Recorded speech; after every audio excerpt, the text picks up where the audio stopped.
Giants baseball on Comcast Sportsnet, part of the NBC Sports Group.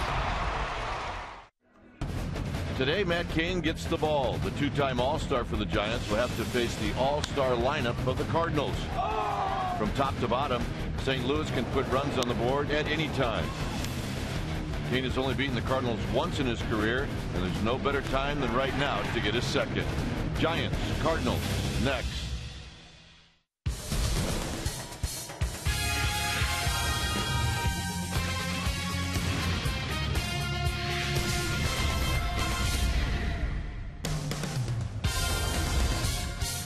Day baseball here at AT&T Park. This is the final game of this short two-game series, Cardinals and Giants. Hi again, everybody. I'm Dwayne Kuiper. Alongside me is Mike Krukow. Well, the Giants have lost a couple in a row, so they need a stop job.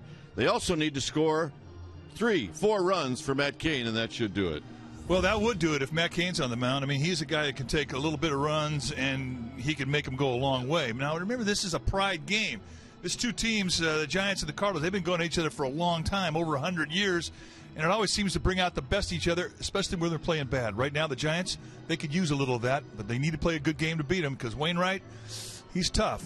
Just one thing, don't bet against Matt Cain. That's right. The horse is on the hill. All right, when we come back, we're going to take a look back. That's right, a look back at Matt Cain's first start, his debut. And we're going to check out who's catching. Amy G with that after this.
Giants baseball on Comcast Sportsnet Bay Area is brought to you by AT&T, the nation's largest 4G network. AT&T, rethink possible. And by Toyota. Check out the great deals at your local Toyota dealer today. It's a beautiful day in the Bay as your San Francisco Giants look for a bounce-back win as they wrap up this short two-game set against the Cardinals. Welcome back to AT&T Park. I'm Amy Gutierrez, and St. Louis's first-year manager Mike Matheny has a very special connection with the Giant starter today, Matt Cain. Matheny caught Cain's first career start, and it is our AT&T U-verse reverse replay this afternoon. We go back to August 29th, 2005, when we watched a 20-year-old Cain take the mound and begin what has turned out to be an incredible career so far. And even though Cain got the loss, Matheny saw something special that day and told me that Matt was like a throwback player, humble, quiet, and eager to learn. He said that he's always been a fan of Matt as a pitcher, but he's a bigger fan of Matt as a person. And today they become respectful competitors out there, as Cain will be on the mound for the Giants, and Kruk and Kuip will be back shortly with first pitch and lineups. But first, we're going to send you over to our Comcast Sportsnet studios for an update right after these messages. Stay with us.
It'll be the final game of this 3-game series. Our game time weather is brought to you by the Santa Cruz Beach Boardwalk.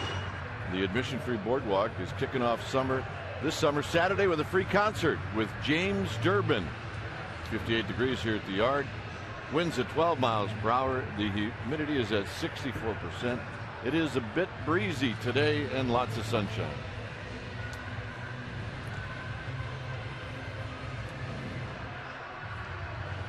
All right, let's take a look at Mike Matheny's lineup for today's game. It'll be Schumacher to lead it off, followed by Carpenter, Holiday, and then Lance Berkman. David Freese, his last 5 games against the Giants, he was huge last night, and he's been huge over the last 5 games. Molina was not in the lineup yesterday. He is today, followed by Descalzo. Shane Robinson will hit 8th, and the pitcher is the right-hander, and a very good right-hander, and that's Adam Wainwright. On the hill today for the Giants will be Matt Cain, the big right-hander, 27 years old, 6'3", 230 pounds, in his 7th year at the big league level. Cain brings a 2-2 record into today's ball game with a 2.28 ERA through his 7 starts. 48 strikeouts against 9 walks, just 38 base runners, and 51 1/3. He has been outstanding, and his pinpoint control with his fastball has been really the backbone of his success. He's able to go in and out with it consistently with 2 types of grips on the fastball. He'll also elevate with consistency. He's got a changeup that is, I think, his best specialty pitch. He also throws a curveball and a cutter, and he'll lower his arm angles as well. Against these Cardinals, 1-2 lifetime in 6 starts with a 4.29 ERA. Let's take a look at the pitch grips from Matt Cain. There's the 4-seam fastball with the thumb underneath the middle finger slightly off center. And then there's the 2-seam fastball, and he moves that thumb a little bit under the forefinger. And again, you just throw them straight like fastballs. It's not anything you do, and you hold it with a very, very light grip. The curveball with the pressure point on the middle finger. And there's the slider. And it's pretty much the same grip you would use for a cutter. You notice the thumb underneath the middle finger, and there's also a little hand action involved in throwing that thing properly. And then, of course, the circle change. You throw that off of the weak side of your hand, from your middle finger to your ring finger to your little finger. That's where you get the push from that ball, and that's why you don't throw it quite as hard, but you still have the same arm action as that of the fastball. All right, so we have baseball here at the ballpark. As Schumacher stands in. Had a pinch hit RBI double in the 8th inning last night. And the first pitch of the ball game is on its way to Schumacher, and we get started with a fastball for a call strike.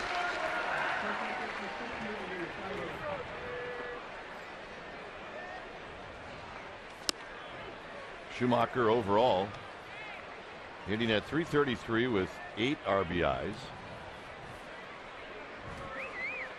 Cain working quickly deals. That's foul back. Schumacher is 15 for 45, and he's kind of a super utility guy. He can play all over the place.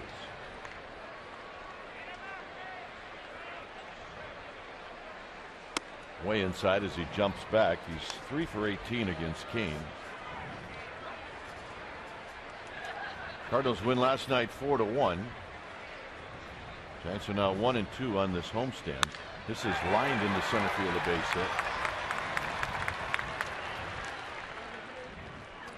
Let's take a look at that defense playing behind Matt Cain today for the Giants. Beginning in the outfield from left to right, it'll be Melky Cabrera, Angel Pagan, and Gregor Blanco. That's your outfield. The best arm in left field with Cabrera. Crawford, Burris on the left side of the infield. Culberson and Belt on the right side, and Buster Posey will be in the squad, putting down the sign. Here's Matt Carpenter. Giants did not see Matt Carpenter in the game last night, but he comes in hitting .273, 3 home runs, 18 RBI.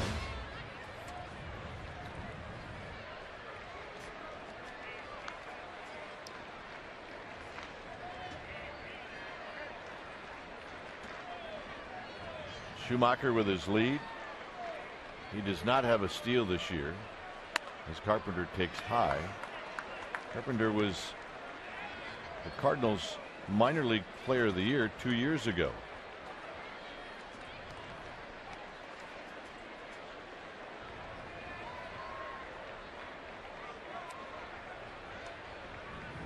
He also is a guy that moves around defensively.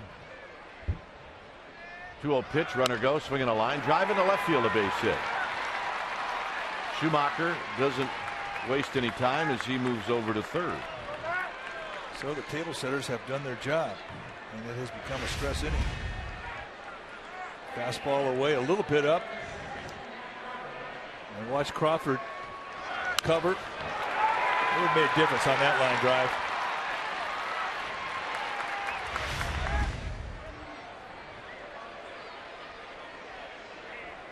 So that'll bring up Matt Holliday. Holliday hitting at .262, 7 home runs, 24 driven in. He took an 0 for 4 last night. And Belt, are they telling Belt not to hold the runner on, or has he just now realized it? Well, he slapped himself in the chest as if to say, my bad.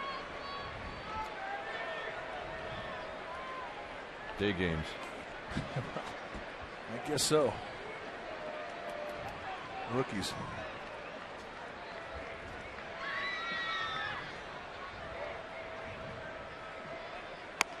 Strike to Holliday. 6 for 35 against Matt Cain. See the umpires. Demuth behind the dish. Danley, Noward, and Eddings from first to third. Holliday and Cain used to have a pretty good rivalry in Denver.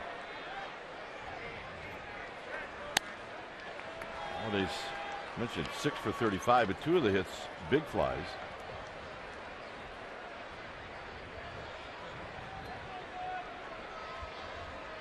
Cain's drilled him a couple times too. Yeah, I remember one. Remember he hit the home run and Holliday yelled at him all around the bases. Danny Demuth is an umpire behind the plate. He likes that low strike. Definitely a low zone. At times a bit reluctant to ring guys up with that third strike though. He tends to tighten his zone up a bit with 2 strikes.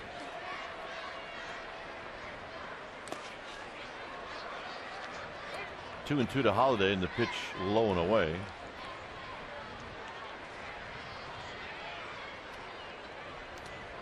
You know, Carlos Beltran still having some problems with an achy knee.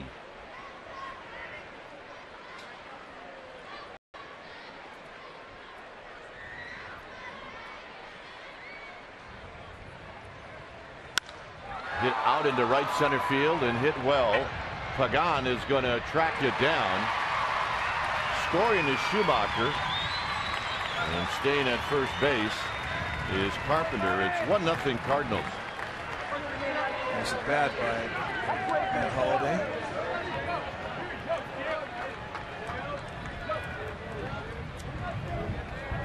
Holliday with RBI number 25 on the season.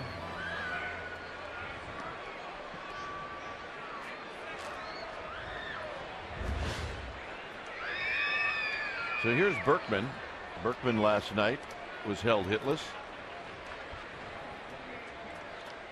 He, like Holliday, went 0 for 4 and a breaking ball for a strike. Cain doesn't give up many, but he's given up one here in the first inning. 3 for 11 Berkman against Cain, a double and a home run.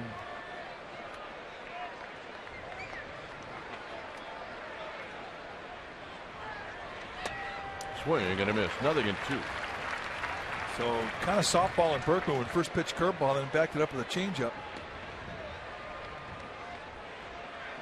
Berkman a good high ball hitter. If you're going to elevate that fastball, it's got to be up above the letters, right across the shoulders, because he covers that high fastball well. And that pitch is high.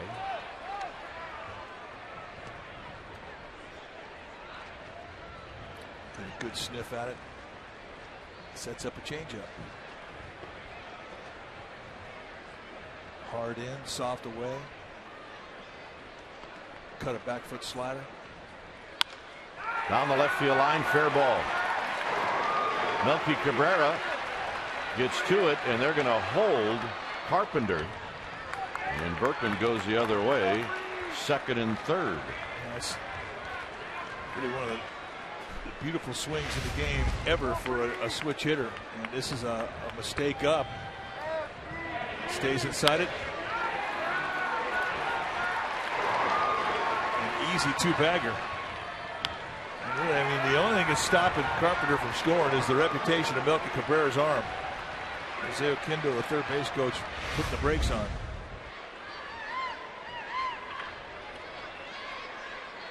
Here's David Freese. No balls in one strike. The Giants tied the game last night, and then Freese, the very next half inning, did this. There's a breaking ball that was up middle in, and he put a good swing on it, knocked it right out of here, and that was the last time the Giants were tied. But Freese is definitely a hitter who's swinging with a lot of confidence right now. You have to say this about this entire team. This Cardinal team can score some runs. Absolutely.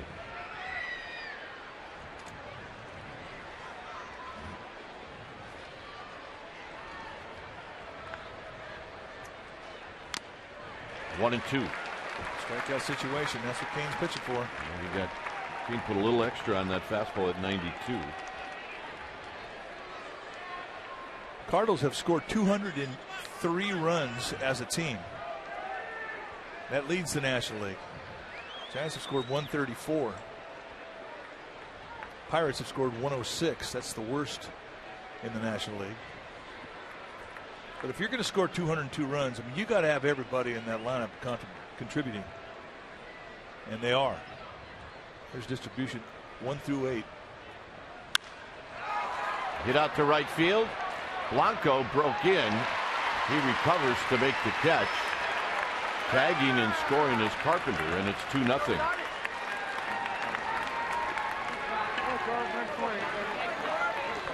The way Blanco went after that ball, caught the ball, and then you watch the steps afterwards. I'm not sure if he knew there was 3 outs or 2 outs. I think he thought there were 3. Watch him. He kind of takes out there. Okay.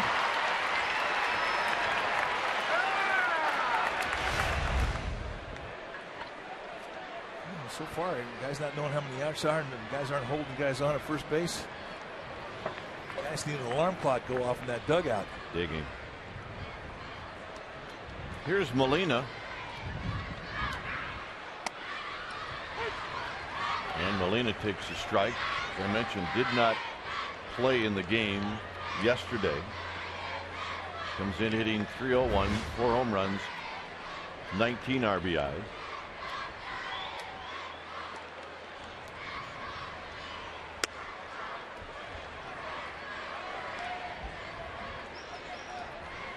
So both singles to start out the ball game come around to score.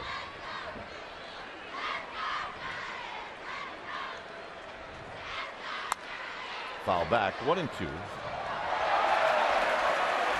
Nice play by a fan, just a couple sections down below us. All right, let's watch the tail end of this. A little bounce. Held it long enough. Little juggle.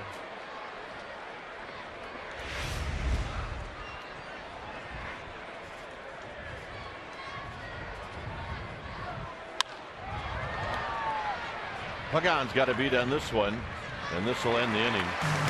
2 runs on 3 hits, 1 left. Giants are coming up.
They're coming up, and here's Bruce Bochy's lineup. It'll go like this. It'll be Blanco in the leadoff spot, and he's doing extremely well. Followed by Crawford Cabrera. Welcome back, Melky Cabrera. Then Buster Posey, the cleanup hitter. Pagan Belt. Burris will hit 7th. Culberson 8th. Kane 9th.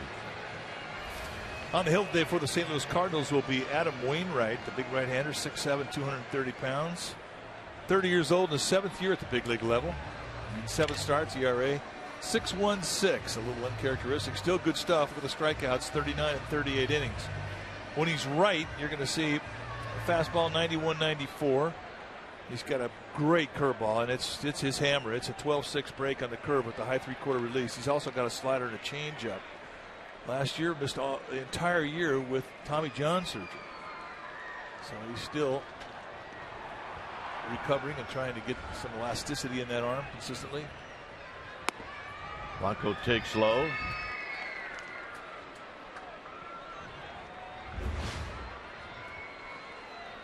Blanco last night went 1 for 4. Here he takes a strike.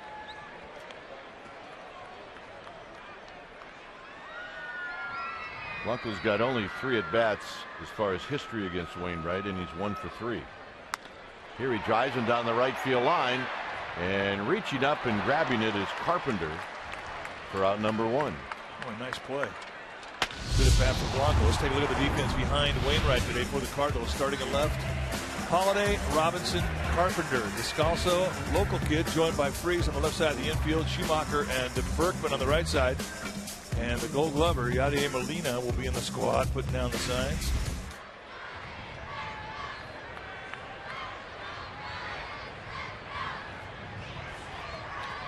Here's Crawford.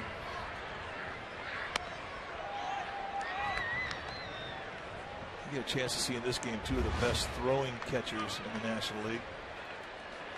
Buster Posey and Yadier Molina.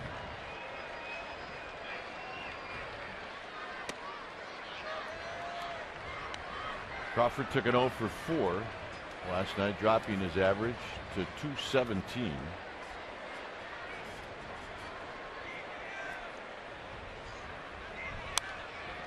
Two balls and 1 strike. Crawford knew he was probably going to get a fastball there, and he did, and he fouled it back.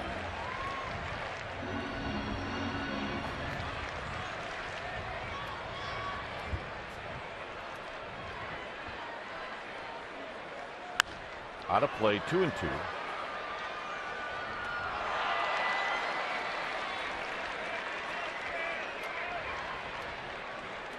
Nice play. Psyched. Yep, she is. And Crawford just stayed alive. All right, let's watch the play. You bring your gloves, you get a ball. You tick off the guy in front of you. He didn't care.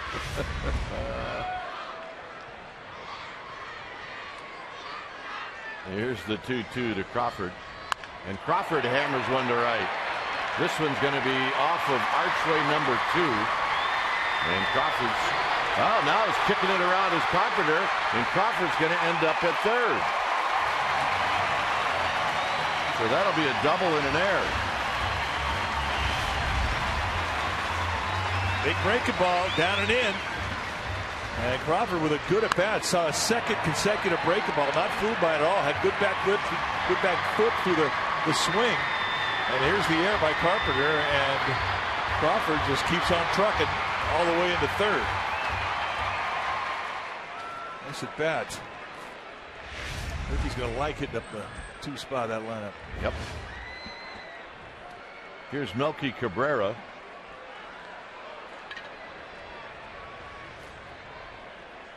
Cabrera takes low and away. 1 ball and no strikes.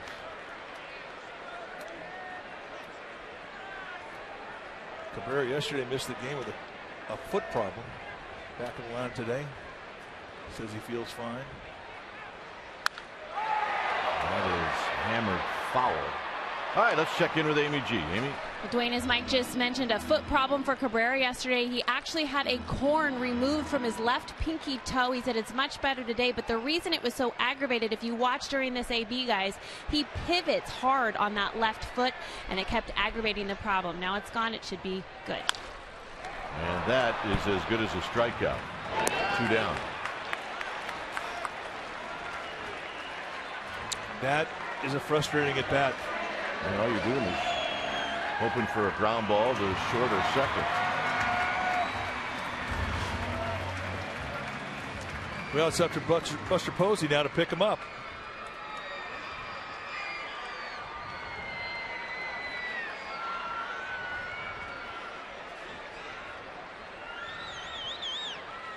Posey, 3 hits last night. Watches that curveball fall in for a strike.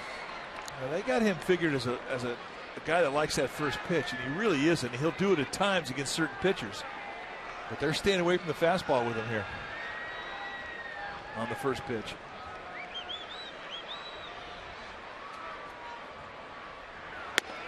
Outside.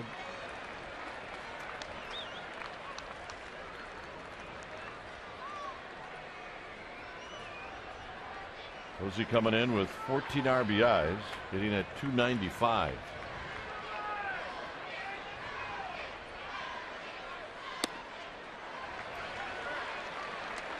Pagan to follow.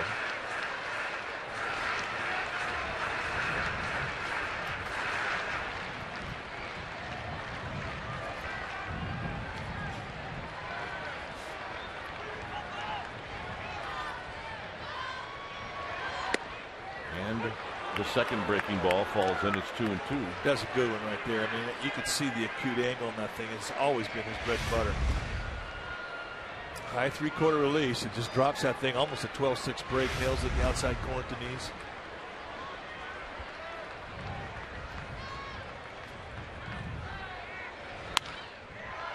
Little flare to right. Is this trouble? It is trouble. Crawford scores. It's 2-1. Nothing like a line drive to right field to knock in that first run. Absolute rocket. And the Giants are on the board. At least it's going to look that way in the box score tomorrow. As it should. They go right inside after that curveball away, and he fights it off. And not a whole lot Matt Carpenter could do. And that's our Exmo. Brought to you by your local Toyota dealer. Giving you a look at just how far away Carpenter was. I mean, he missed it by a yard.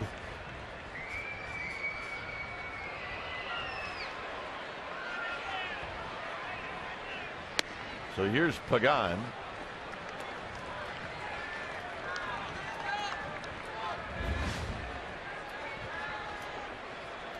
Pagan hitting .293, 4 home runs, 10 RBIs.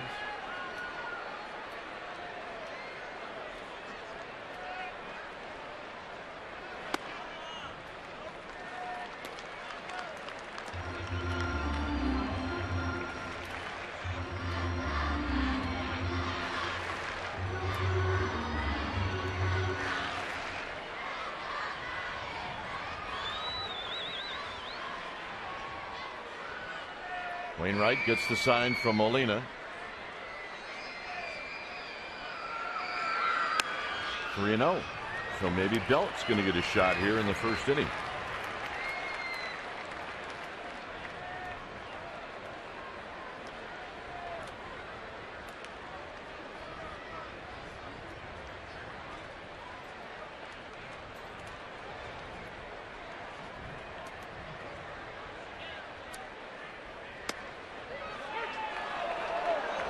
Pull that bat back. That's a generous strike. Some umpires will do that. They'll look for strikes a little more aggressively in 3-0 counts than other umpires. And you can see an outside target. He catches it outside his shin guard. That's a ball. That's maybe 8 inches. You don't mind losing a first strike, but you sure mind losing a third.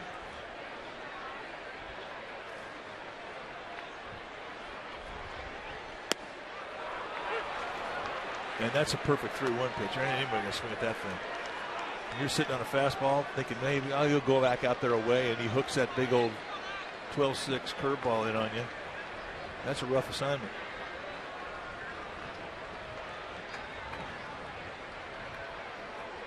Posey will take off. It's 3-2.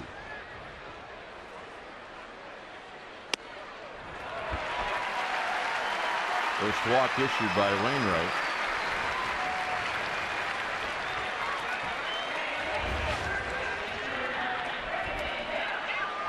Here's the guy they need to get going. You need productivity out of the first base position. And no home runs and 7 RBIs has got to improve.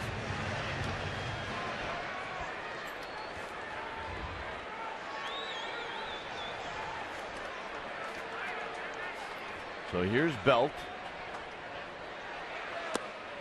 1 ball and no strikes.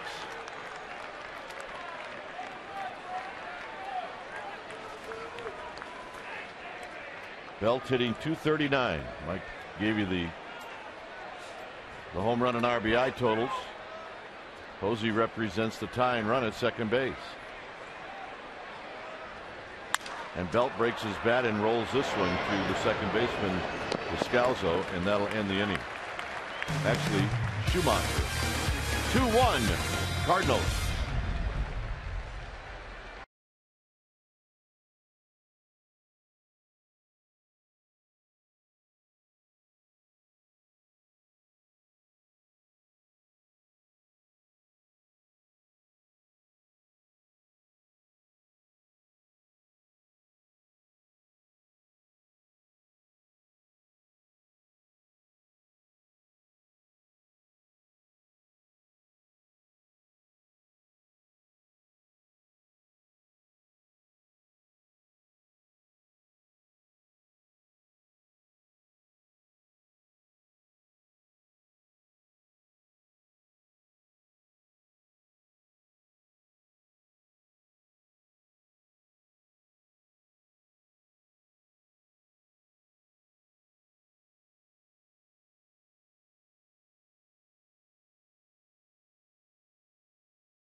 Giants baseball on Comcast Sportsnet Bay Area is brought to you by GoPro, the world's most versatile HD camera.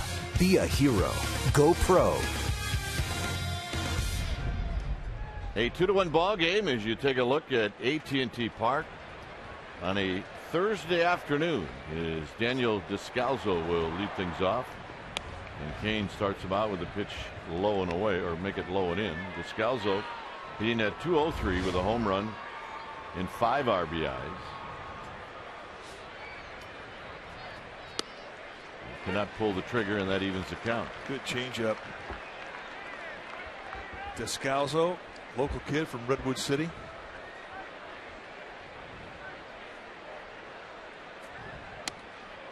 Right under the right elbow. Shane Robinson is on deck. Yeah, with the Giants scoring in the bottom of the first, this becomes a shutdown inning opportunity for Matt Cain, who is 11 for 11 in shutdown opportunities this season. That's tied for first in the major leagues.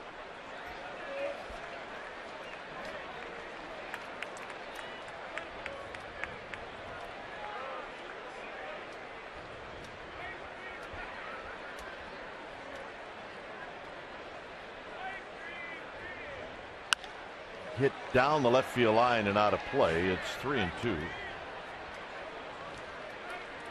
Mike and I had a nice chat this morning in Mike Matheny's office. It was good to see him.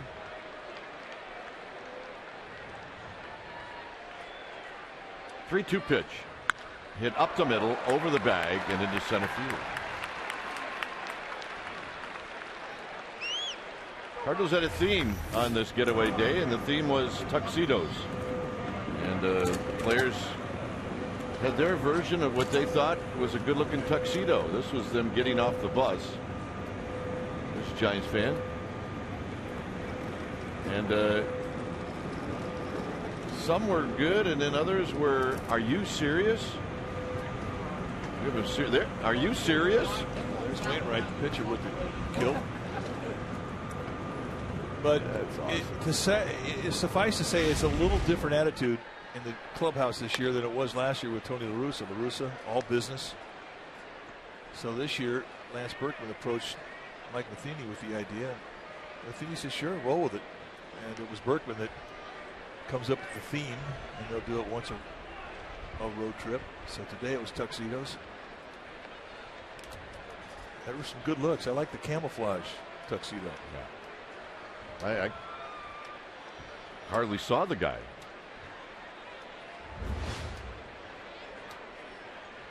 Shane Robinson hitting .280, a home run, 5 RBIs. Robinson was 0 for 4 in the Cardinal win last night. Let's see Mike Shannon in a tuxedo. Mike Shannon, the broadcaster with the Cardinals, former player, longtime voice of the Cardinals. 1 ball and 1 strike. Yeah, longtime partner with Jack Buck. We've had some good broadcasters run through St. Louis. Catcher face Mike Matheny. Descalzo with his lead, and this is fouled down the right field line and out of play. Well, I mean, a true catcher face is like a Yogi Berra. Yeah. And I can't say there's that handsome Mike Matheny. I can't do that. So he's catcher face as far as I'm concerned. Well, he was in the squat for a good portion of his life. Really cut short though because of concussion.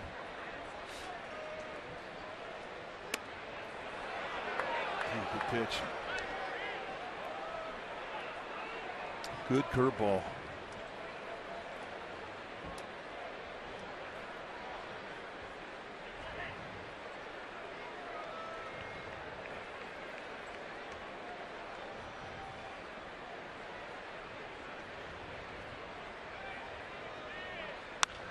Hit out to right field. Blanco moves back.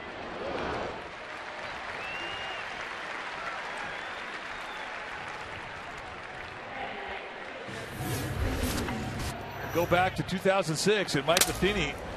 There was a week where he got hit in the head about 4 different times, and this one was the one that resulted in a concussion that just did not go away. This one, bang. And he tried to shake it off, and he never could. And he had post-concussion syndrome for a long time. We're talking a couple years. Wainwright takes up and in. We asked Matheny today if there were any lingering effects. He says not anymore. He says, but I think back.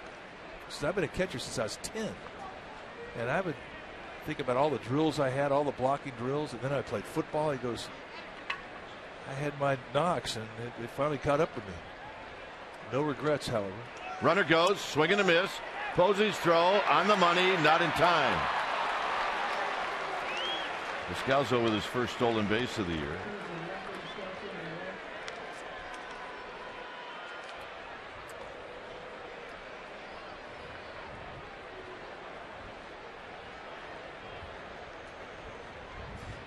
So Matheny with some pretty good confidence in Wainwright putting that play on.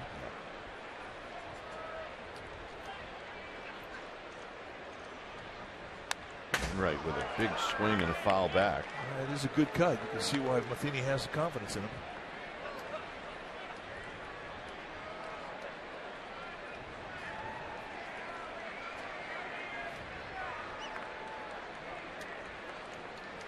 Outfield played slightly to the right field side. Not thinking that Wainwright's going to pull the fastball at Kane. Got him on a breaking ball.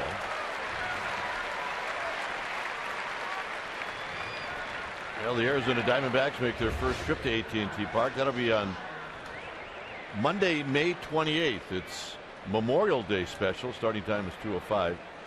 Then the Tuesday and Wednesday games are both at 7:15. Check out the dynamic deal page on sfgiants.com. Still $8 tickets available for the May 29th game. Here's Schumacher. Schumacher fouls it at the plate.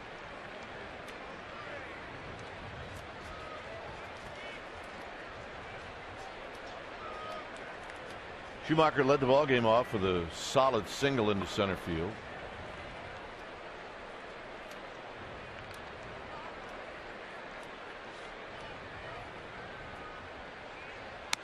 Low and away. 1 ball and 1 strike.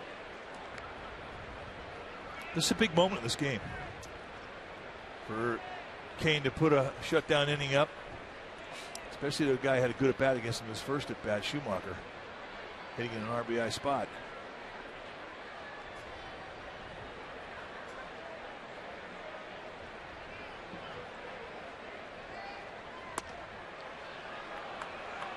Just missed a bit up, bit outside. I think if that ball's down around the knees, you have a chance to get the strike with Dana DeMuth. But he doesn't give many bell highs for strikes. That's pulled on the ground foul, so it's 2-2. It's a good changeup. Such a good pitch for Kane. That's something when he got to the big leagues, he didn't even know how to throw. You also saw in those replays of Mike Matheny getting hit with those foul balls. You saw one of the pitchers was Matt Morris, who Matt Kane credits a lot of his success to Matt Morris. Get out to left field. Cabrera moving over and in, and that'll end the inning. No runs, a hit, 1 left for the Giants. It'll be the bottom 3 of their lineup coming up.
Time now for our Farmers Insurance Report Card.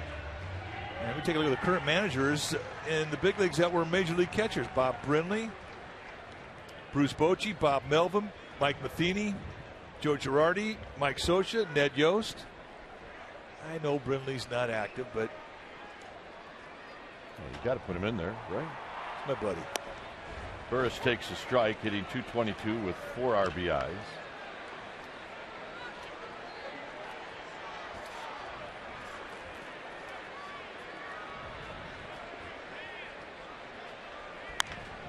On the ground to Berkman, who kicks it around, recovers, throws it away. With the speed of Burris, Berkman had to hurry everything up, and that caused the errant throw. Frustrating play. I think it's a pretty easy ground ball. That ball comes up on Berkman. I don't care how many ground balls you take, how many years you play, how good you are. Ball comes up on you, it's going to be a tough play. Yeah. And the speed of Burris did not allow them the ability to get balanced and making the throw. Daniel Burris, 4 flat from the left side. That's motoring.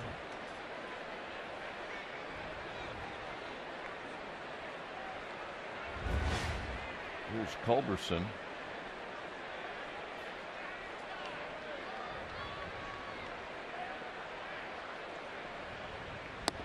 Culberson takes low. Culberson hit second in the lineup last night and went 1 for 3. Now, if you're a base stealer, this is a challenge to steal a base off Yadier Molina. If Wainwright even keeps it close to normal, it's a very rough assignment for a base stealer to go on Molina. I mean, he throws as good as anybody. 4-time Gold Glove catcher going to come out and talk to Wainwright right now.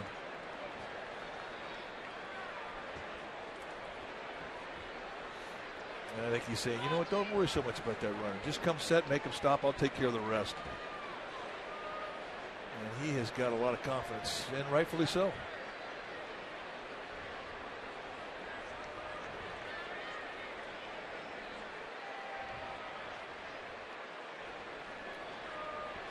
One and 0 to Culberson. Curveball is in there for a strike. You're going to probably, first time around, get a lot of strikes if that's what you throw on the first pitch.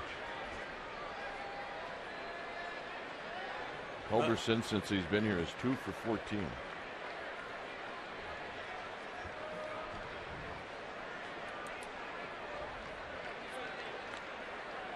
Burris has a couple of steals.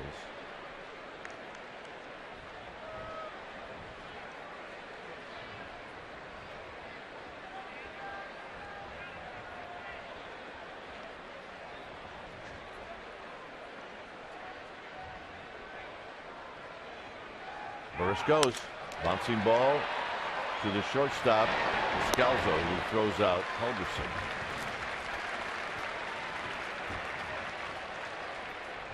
All right, let's check out our Geico quote of the game. Matt Cain on his 2 hits in his last game. That's the nice part about being in the National League. If you feel like you benefit the team in different ways, whether it's getting a bunt down or doing different things. Matt Cain.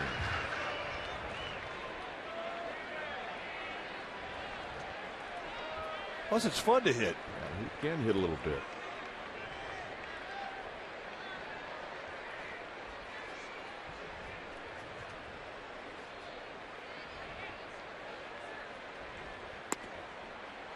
Wainwright, first pitch down low. He's taking a long look into Dana DeMuth as if to say, where was that pitch?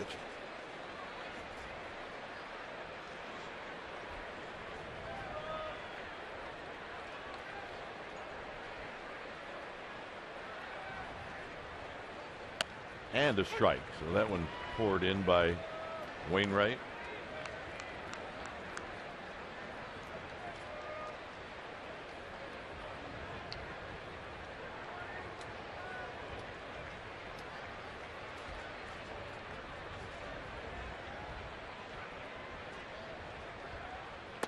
In tight with Blanco to follow. Cardinals scored 2 in the first. Giants came back with 1 in the first.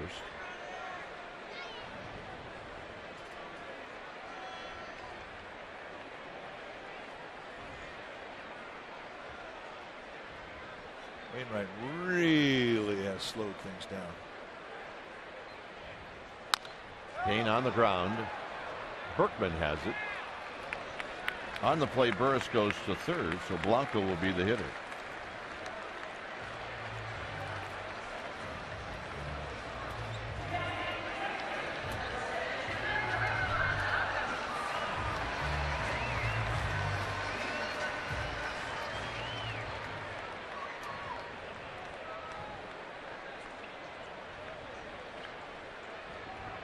Blanco hit a ball well to right field that for a moment it looked like it would be a base hit and roll to the wall, but Carpenter made a nice play in tracking it down.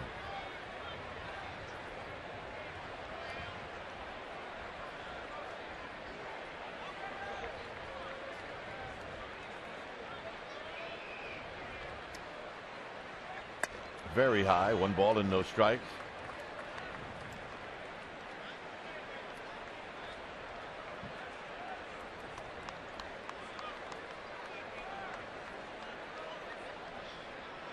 Burris at third. He led the inning off with a ground ball that Berkman fumbled. So it's 1-0 to Blanco. Breaking ball, 1 ball and 1 strike. You know, one of the things that leadoff hitters will look at, I mean, obviously they'll look at the third baseman to see how far in he's playing, and the Cardinals have David Freese, who is playing in aggressively. That's way in. He'll also look at how a pitcher falls off the mound. And you can see Wainwright, like a lot of right-handers, he's got momentum going to that first base line. So, in that your momentum's coming that way, if you're going to bunt the ball, you got to anticipate how much area that Wainwright can cover on that first base side if you're going to drag bunt as opposed to push bunt. And those two things will determine which way you go if you are going to bunt. Inside corner strike. It's 2-2.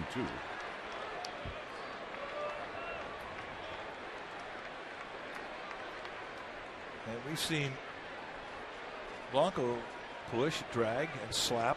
He can do all the things with the bat that you like leadoff hitters to be able to do.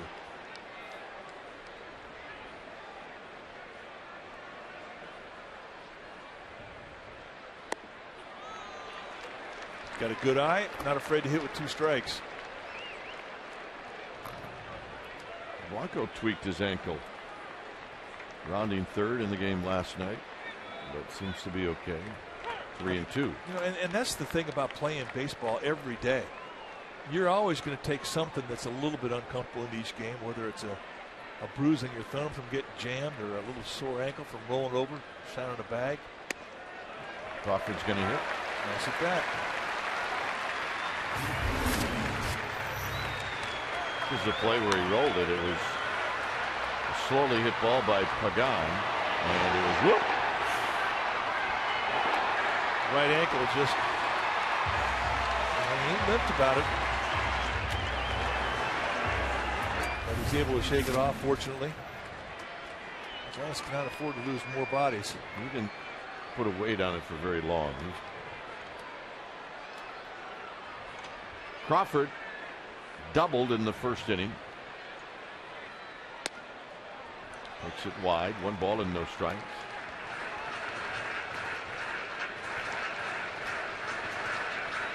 .41 pitches for Adam Wainwright. That's a lot of throws.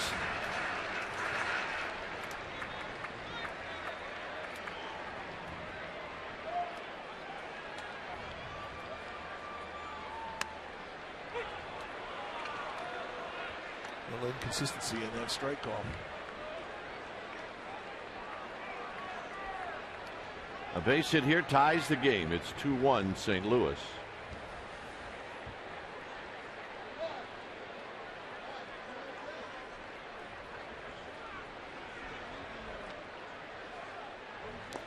Down low, Molina smothers it, but Blanco moves down to second. Well, that's your job as a base runner. You take your lead, then you take your secondary lead, and you anticipate. Ball skips away from Molina, and no go for Burris, but at first base, Gregor Blanco got a nice jump. It took second base easily.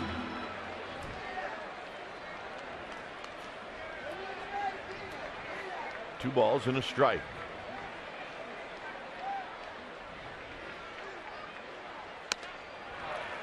So Wainwright, a pitch out of the strike zone. Face that guy.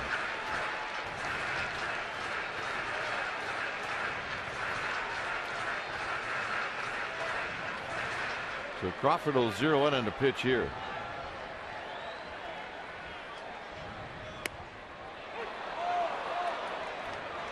perfect pitch, perfect location. Guy does that to you 3-1, spit on it. You're looking for a mistake, 3-1.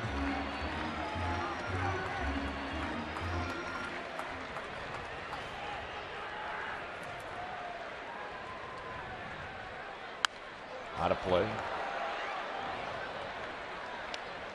Came back with very close to the same pitch.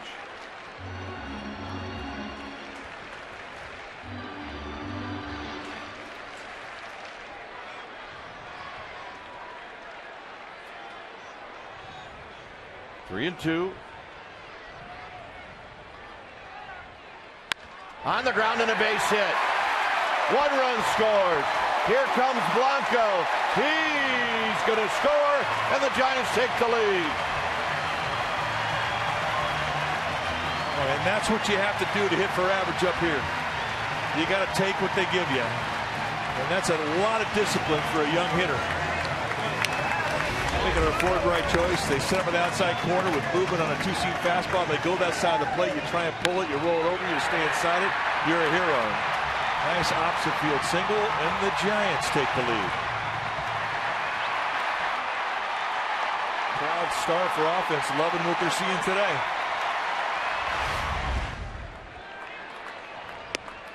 Here's Melky Cabrera, who bounced back to the pitcher in the first inning.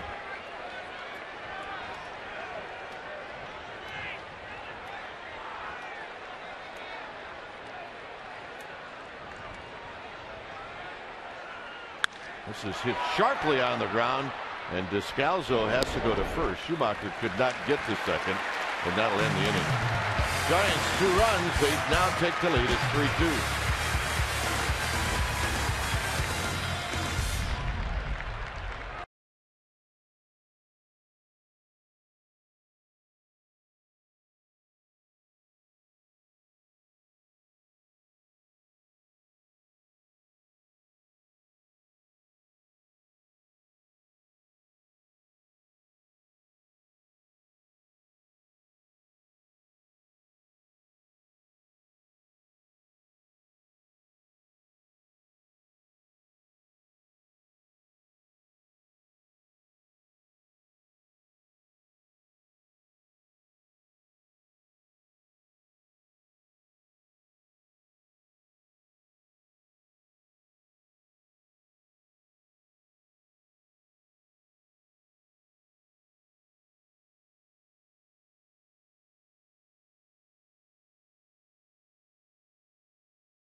Union Super Reward checking is better than free.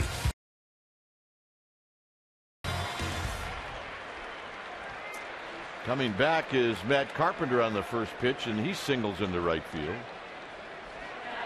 Third time now that the Cardinals have opened up the inning with a leadoff single. Little cutter up. Good pitch to hit. Carpenter takes care of it. Just past the outstretched arm of Culberson.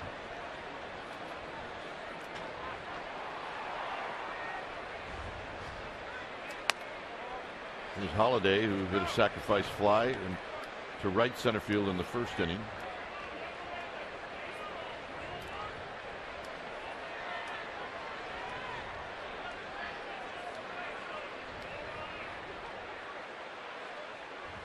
Swing and a miss. 1 ball and 1 strike.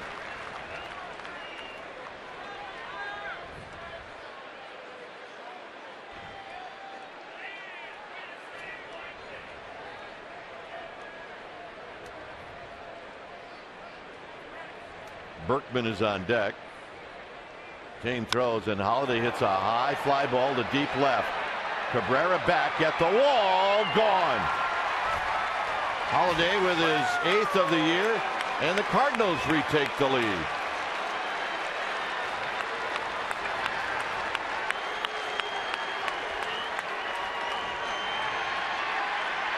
So a single and a home run.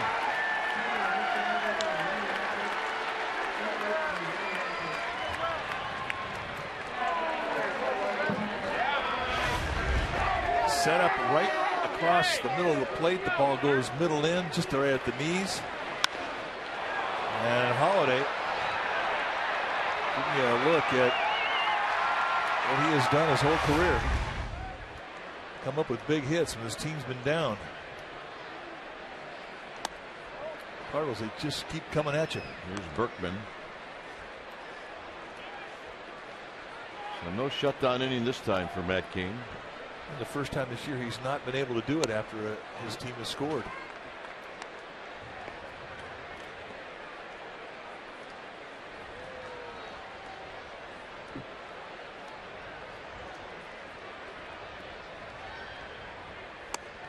Berkman doubled down the left field line in the first, and Cain now falls behind 3-0.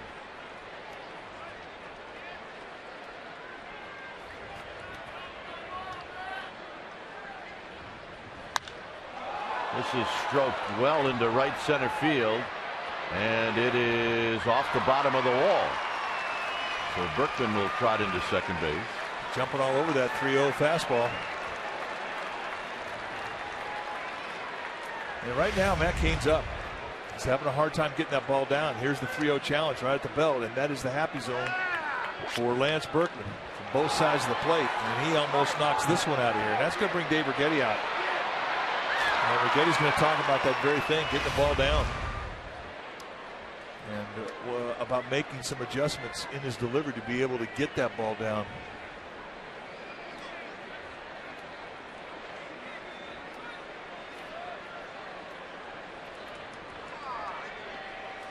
So Berkman's second double. Cardinals have 7 hits off of Cain already in 2+ innings.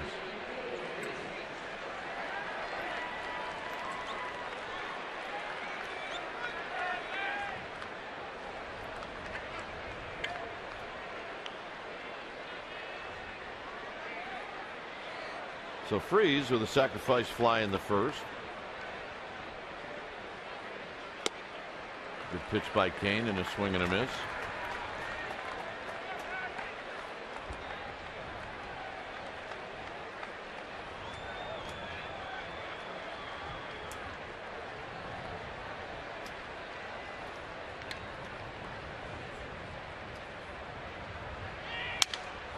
Out to left field, Cabrera moving over, and Melky Cabrera with a nice running catch. Boy, he got a nice first step to get to that ball. Ball right off the end of the bat, and it sort of hooked out there, working itself away from Cabrera. It was not an easy play. Well, plus today's very windy. Watch where this ball hits right on the end of the bat. See you later, bat. Thanks for stopping by. Cabrera making a knee-high grab. A lot of elements out there today you have to deal with as an outfielder. Sun, a lot of wind.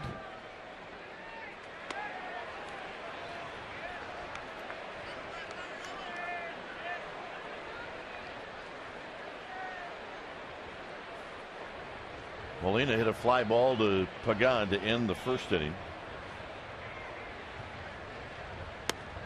There's a strike.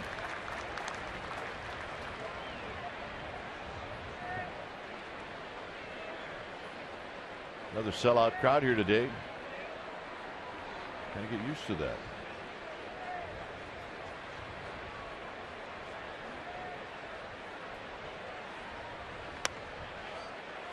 Two balls and one strike. Well, you look at Yadier Molina's bat. I mean, he is a pine tar man. You got pine tar almost to the top of the label. I think he may be beyond the label.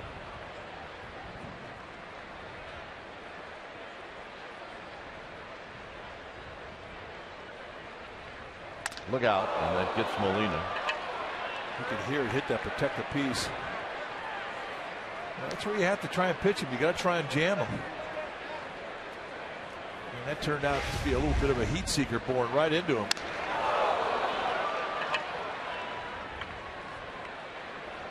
And the protective piece just earned its paycheck.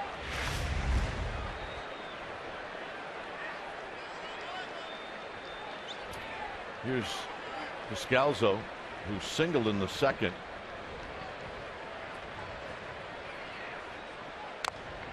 Fouls this one at the plate. It's no balls and one strike. You know, and you see the protective pieces on the arms, but what you don't see is a lot of these guys have protective pieces on their ribs.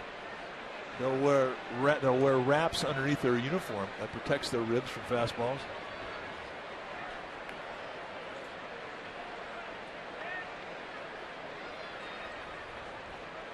Swing and a miss. Change it. Josh Hamilton, he wears as much protective Under Armour as anybody in the game. And a lot of guys are doing it. If you were playing now, would you have protective pieces? No.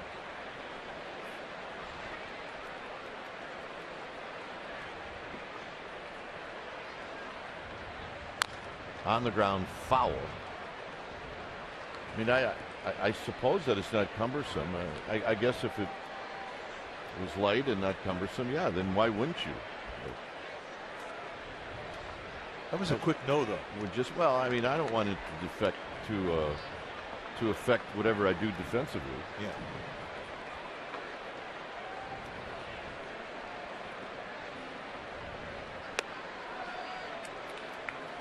So Kane ahead in the count now, 1-2. I think if I was a guy like Lincecum that throws right and bats left-handed, it exposes my throwing arm in my batting stance. I think I would definitely wear something.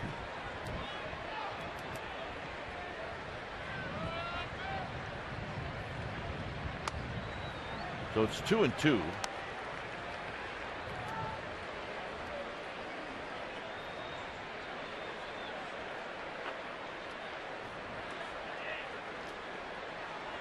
Pretty straight away.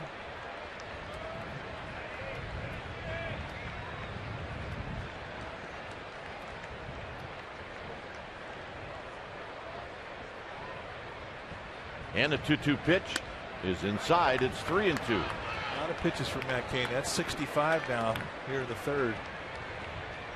And that's about 20 pitches more than what you normally want a guy to have. Normally you want to average 15 or less. So 3 innings, by the end of 3 you want to be at 45. He's had to struggle with his command today. Runners go. Swinging a bouncing ball. Culberson. Both runners advance. First base is open now with Shane Robinson coming up.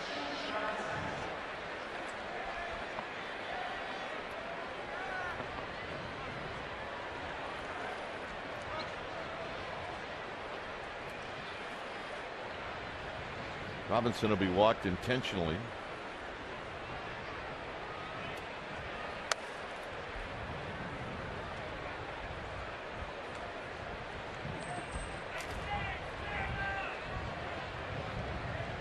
Wainwright struck out in the second.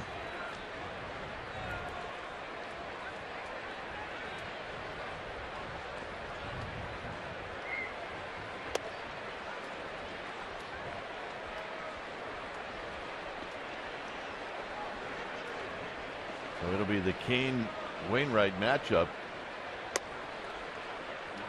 Before the game, the Giants, no batting practice today, but there was some infield practice. It was fun to watch. A few fans that got out here early were entertained by it.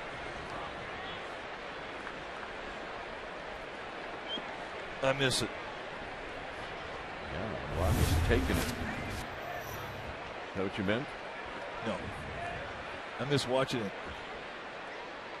Breaking ball for a strike, and it's 0-1.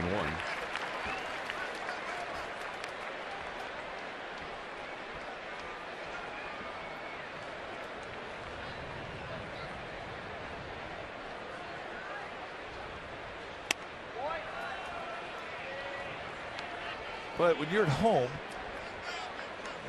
your batting practice starts much earlier than when you're on the road. You have more time. Pitchers hit. You don't get your regulars out there till the end of batting practice, and then you can't take batting practice because the other team's coming on. So, yes, he did go. So at home, it's kind of hard to find a time to go take infield. Well, we did. Well, yeah. We came back out after the other team's batting practice, where you had to get heated up 3 times: batting practice, infield, then the game. Got him. So Kane does indeed not give up more than 2. He limits the damage. Buster Posey's going to lead things off. The Cardinals retake the lead.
Giants baseball on Comcast Sportsnet Bay Area is brought to you by Heffernan Insurance Brokers. Insurance and financial services for you and your business. Visit hefins.com.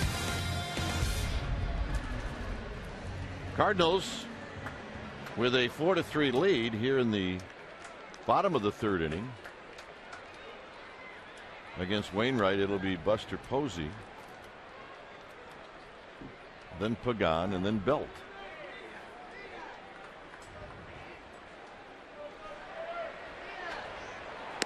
Posey with a bloop single to knock in a run in the 1st inning.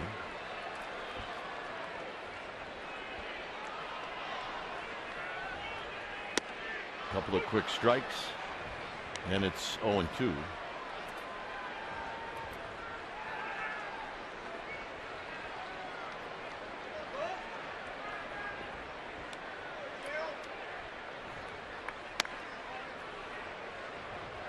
Wainwright trying to pound that pitch in on Posey.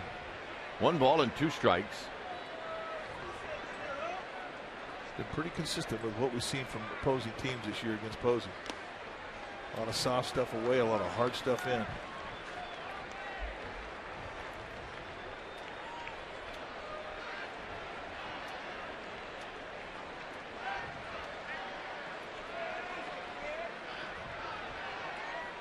Two-two pitch. Right back to Wainwright. Wainwright ends up square to home plate. All right, let's check in with Amy G. Well, Dwayne, after knocking in a couple of runs, Jalen Crawford tweeted about Brandon, "Look at my stud muffin." And she is who is featured on our new webisode of Diamond Girls, brought to you by GoPro cameras. I sit down with Jalen and we talk about the couple being very excited, expecting their first baby in December. And she also talks about how long it takes Brandon to get his hair ready before he goes out. Diamond Girls, CSNBayArea.com. Dwayne? All right, thanks, Amy. I'm all over that one. Well, I'd like to know how long it takes to get his hair ready before he goes out. Then you can tell me.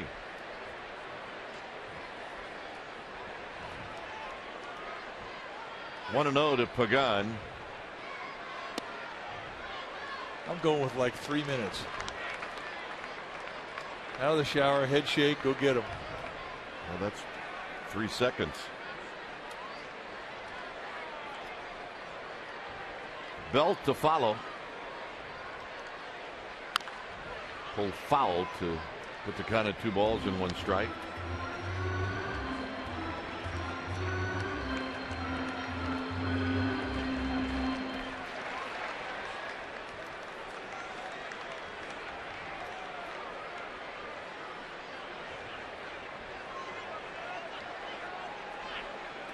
Wainwright with pitch number 58 here to Pagan, and it's a curveball to make it 2-2. That's a big old curveball right there.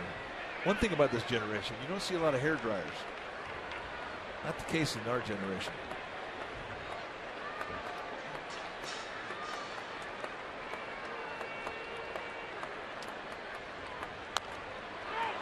And Pagan stays alive, and that ball came up and hit him in a bad spot. This could take a little time. Yeah, one of those spots where I don't even want to think about it. Yeah, it'll definitely make you do the Tebow.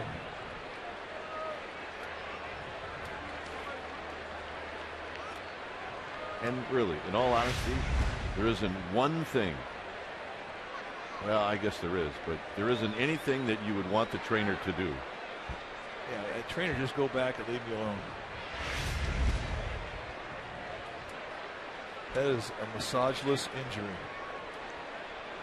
It's a kind of a manly hand on the back. Yeah, we've all been there. I feel for you. You okay? Glad it was you and not me. Can you breathe? It's rough. Everybody standing defensively knows what's going on.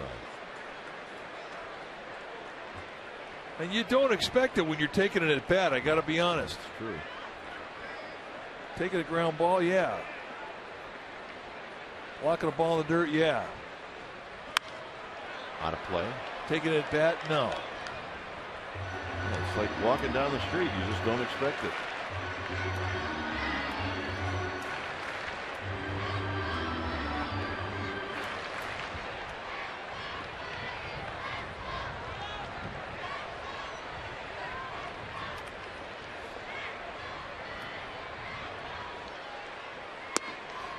Good take. 3-2. Bottom of the 3rd inning.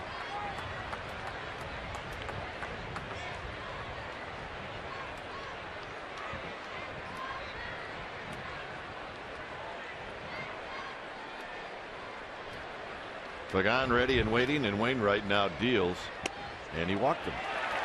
That's a great at bat. Well, the Cubs are coming to town for a 4-game series Friday, June 1st through June 4th. And Friday, June 1st is Orange Friday. It's a 7:15 game. Saturday, June 2nd, special 4:15 time. The Giants and Cubs are turning back the century as both teams will be wearing their 1912 uniforms. And June 3rd is the first 20,000 fans will receive a Willie McCovey statue replica presented by Bank of America. And the final game, the Monday game, is a 12:45 Monday game, a rare 12:45 Monday game. Go to sfgiants.com, get your tickets. Strike to Belt, who bounced out to second. Well, if Angel Pagan steals second base, I would be surprised if he slides head first.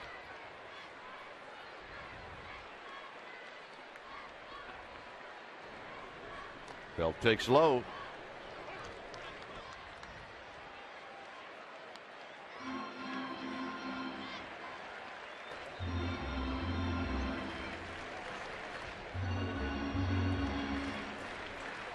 One ball and 1 strike.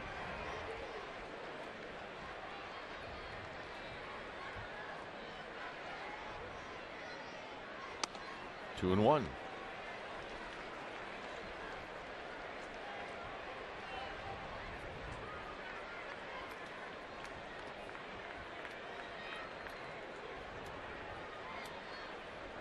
Emmanuel Burris to follow.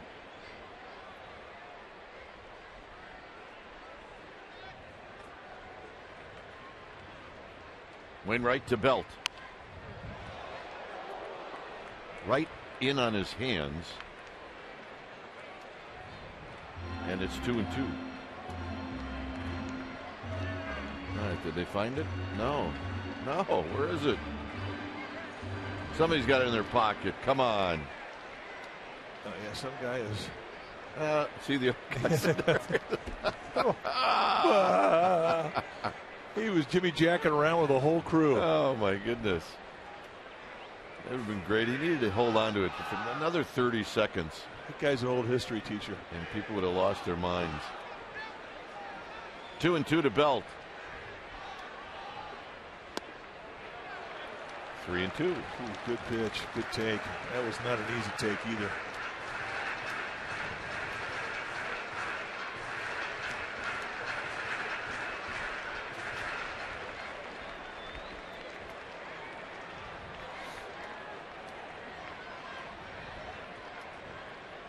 Pagan is going to go, and the walk. So that turns out to be a pretty good at bat.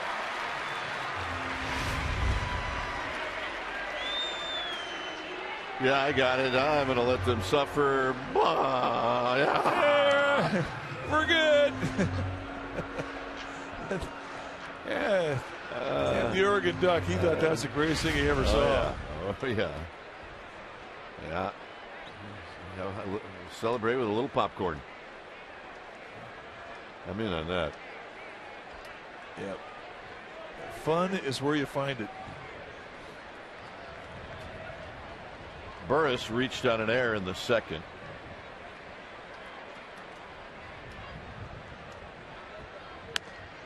Outside corner.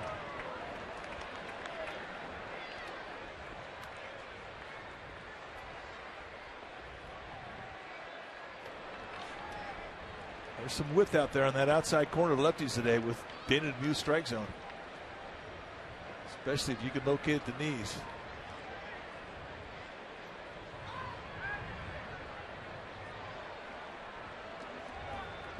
Pagan got back in. Hey, Stan Musial's here. Yes, he is. Stan the man.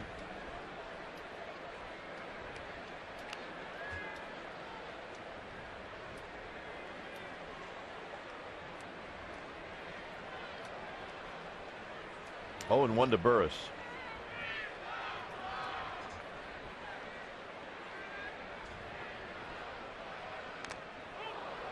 Fouled at the plate, 0-2. All right, let's check out our McDonald's True Stories. The 24-time All-Stars. Mays, Aaron, Musial. That's quite a list. All-Star, MVPs, MVP awards. Stan the man with 14. Burris on the ground, could be a pair. That goes 4, it goes 6, and it goes 3, and that'll end the inning. Giants strand 1, it remains 4-3 Cardinals.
3 Cardinals. Time for Subway Eat Fresh. Ask Kruk and Kai. Visit csnbayarea.com and ask us a question. We're going to answer one a game. Mike from Reedley, who was your biggest influence before entering the major leagues?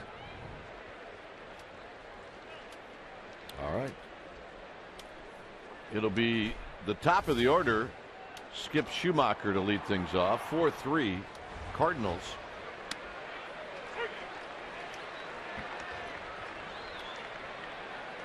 Schumacher is singled and he's flied out.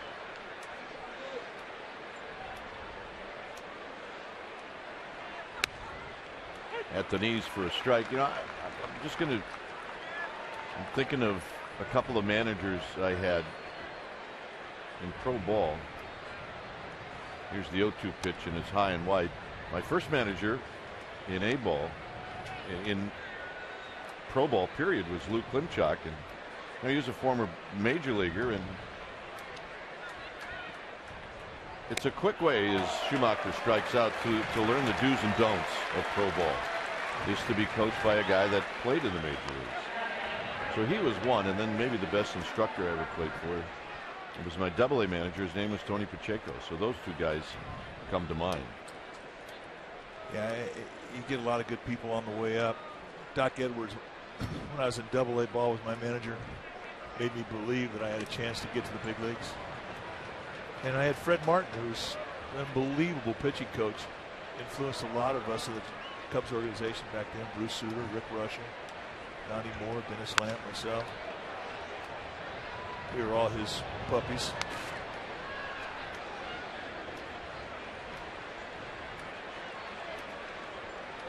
But you and I are both lucky. I mean, we had strong families we came from. Mom and dad were very supportive. As in college ball, Augie Garrido, who was my coach at Cal Poly, he was fantastic. Learned a lot of baseball from him. Very high to Matt Carpenter. Went to Cal Poly, I wasn't even a pitcher. Bertie Haar, an old pitching coach, taught me how to pitch.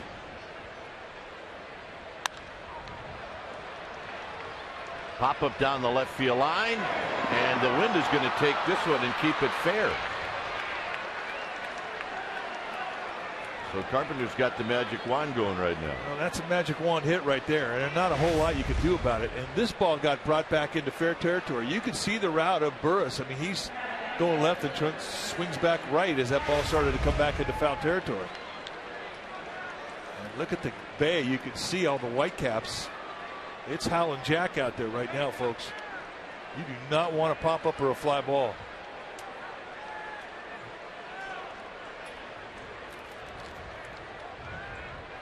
You can hear the flags cracking.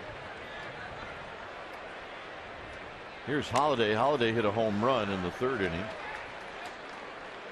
Well, that'll give you an idea of what type of wind is here at the ballpark today.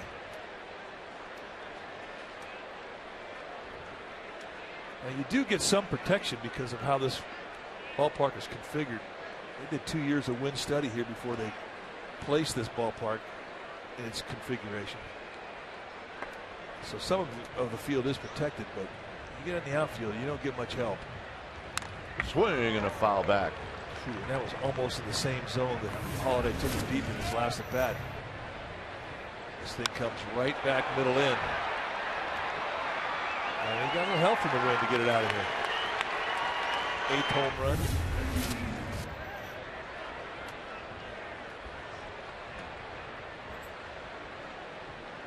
Oh, 2.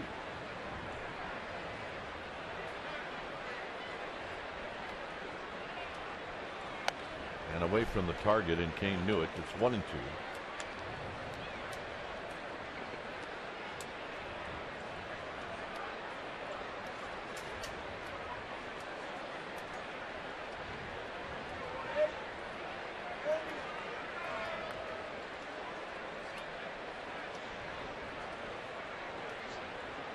Carpenter with his lead, and it's low. 2-2.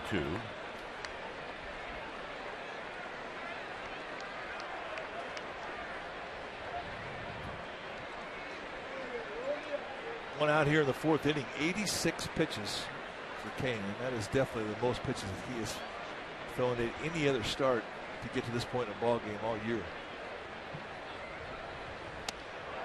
3-2. So 0-2 to 3-2.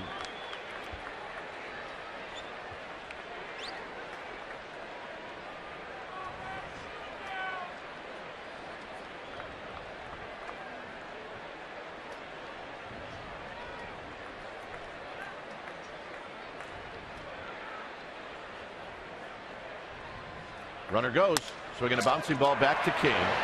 He will take the out at first. All right, here's our trivia question brought to you by AT&T. Name the only two pitchers that allowed 5 or more home runs to both Mark McGwire and Barry Bonds.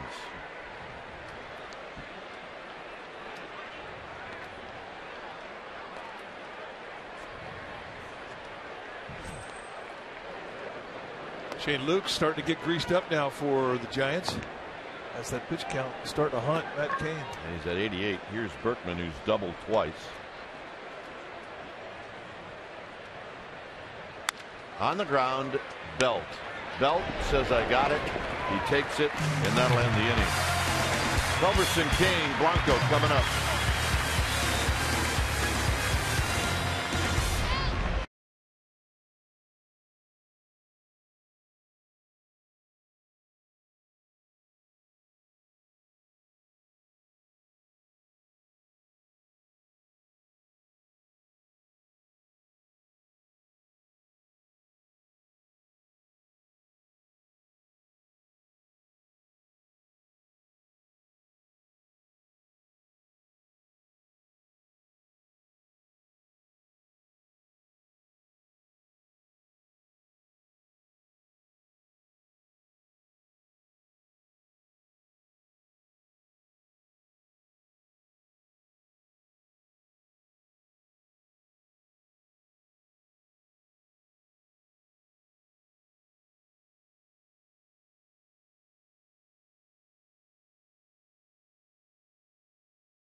Is presented by authority of the San Francisco Giants and may not be reproduced or retransmitted in any form. And the accounts and descriptions of this game may not be disseminated without the express written consent of San Francisco Baseball Associates, LP.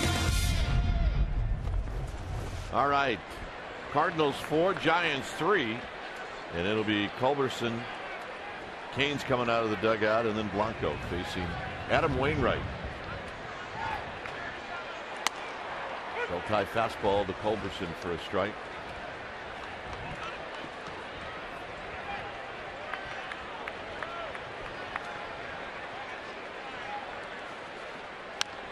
Get on the ground slowly. Schumacher makes the play. All right, the question, the AT&T trivia question was, name the only two pitchers that allowed 5 or more home runs to both McGwire and Bonds. Mikey, you know this one? Oral Hershiser and Andy Ashby. How about that? I mean, they got a lot of home runs between the two of them. Yes, they do. Almost 1,300. Talked to Mark McGwire briefly today. In fact, I think they got more than 1,300 between the two of them.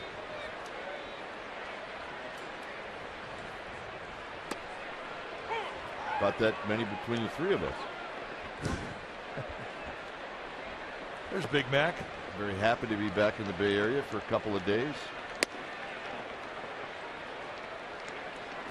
Yeah, I'm glad to see him back in baseball.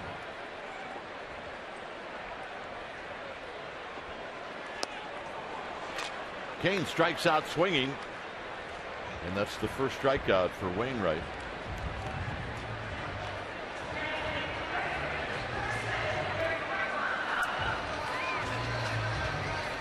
The ball he hit off of Rob Nim, and Big Mac land at Busch Stadium. Oh, do I ever. He's a kid, Rob Nen, a little sensitive about things like that. So, Rob, which ball was hit harder? The one that McGuire hit off of you or the one that Nafi Perez hit off of you? Yeah, he still doesn't smile when you ask him that. Blanco is 0 for 1. Check my phone, see if. Well, no response yet.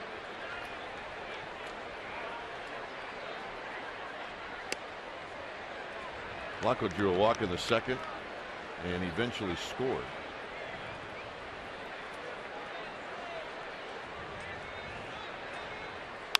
Out of play. 1-2. Oh, the old left-hander making a play.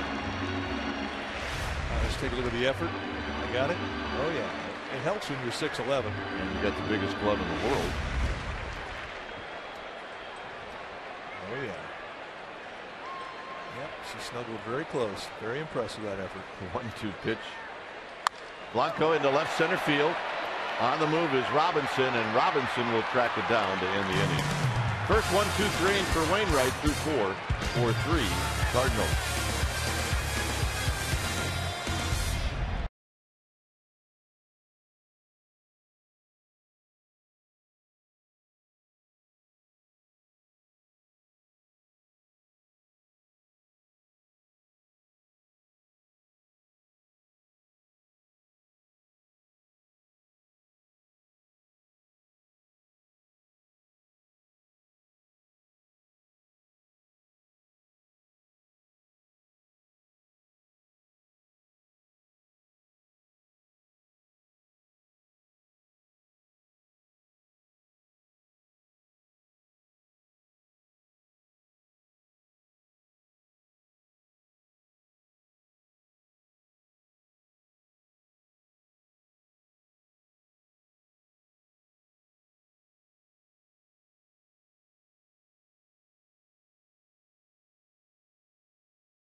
Baseball on Comcast Sportsnet Bay Area is brought to you by McGraw Power Sports.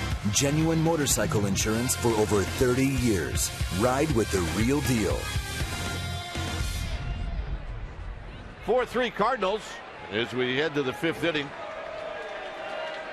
It'll be David Freese, Yadier Molina, and Daniel Descalzo facing Matt Cain.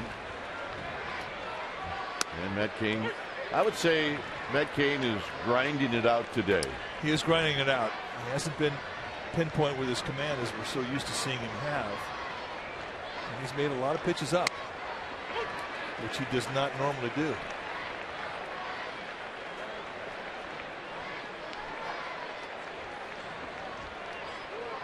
We take him for granted. He's been so locked in with his command all year long. See ya. That's a good pitch right there. And that's the thing about being in the booth that drives you crazy. You'll get that pitch twice to get to the 2-strike count. Then you come back to it to get the 3rd strike, and it's just not there. He doesn't like to ring guys up.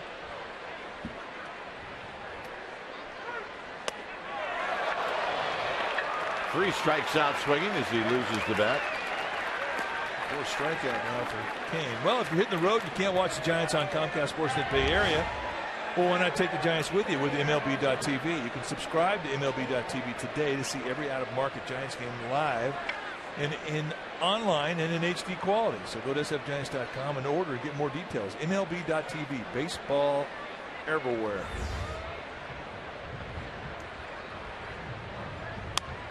Here's Molina.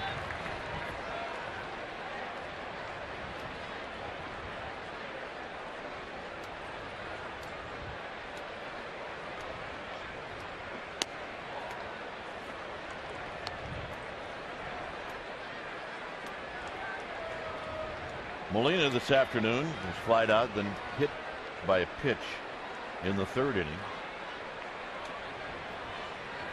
Breaking ball hit out into center field for Pagan. And Pagan glides over and makes the catch. 2 out. He's a glider. Phoenix Fireboat #1 is here.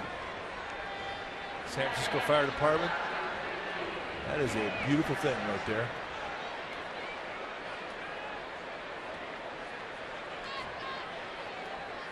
That thing is shined up, and that's how you always see it.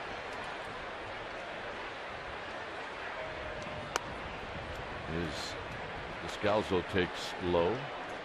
Those gamer babes might be out there. Absolutely. You know how you can tell?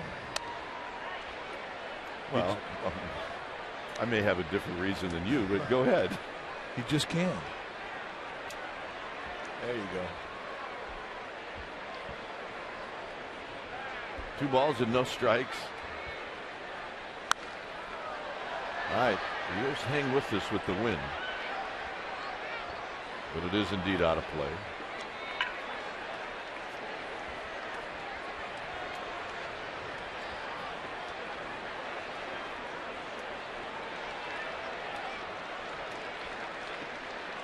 (4-3) Cardinals with 8 hits. The Giants with 3.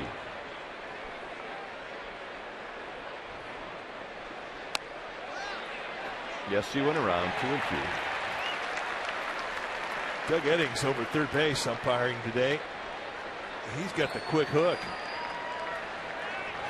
I should say trigger finger.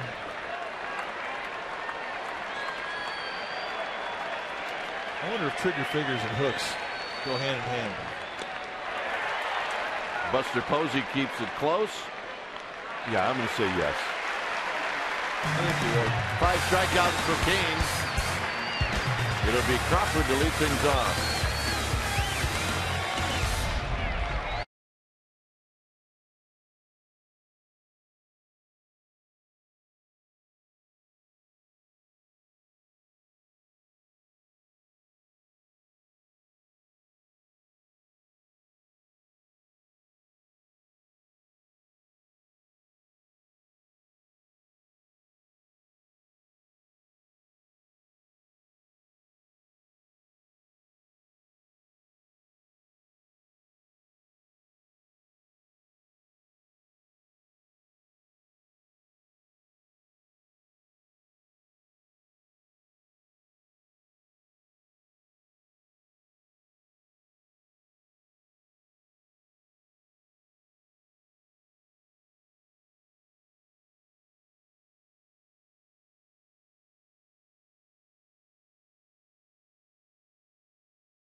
Well, fans, want to be here in person the next time your Giants take the field? Just head to StubHub, where it's easy to find seats that you would want.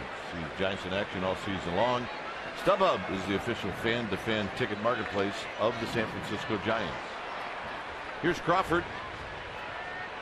Crawford's had a nice day as he fouls this one back. Crawford is 2 for 2, a double and a single. He scored a run and he's knocked 2 in. That's a good day. It is a good day. So if you're going to have a good day early, figure you're going to have a good day late. Go for a great day. 1 ball and 1 strike. That's right. Great days always start out as good days, huh?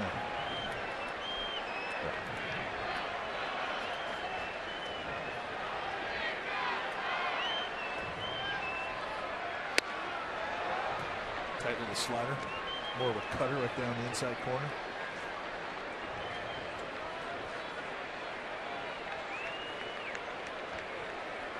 One ball, 2 strikes.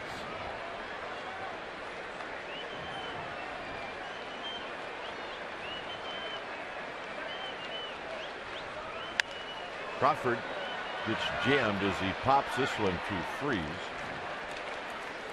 I want to share a letter that we got with you. And it said, I took note of your April 27th television broadcast in which you expressed a preference for the banana slug as one animal you would like to see adoring Giants fans headwear. As the official mascot of UC Santa Cruz, I couldn't be happier with your statement. And in closing, remember, together we are giant slugs. And it's from Sammy the Slug, mascot of the University of California, Santa Cruz. This bunt kicks foul. And this is what he sent us.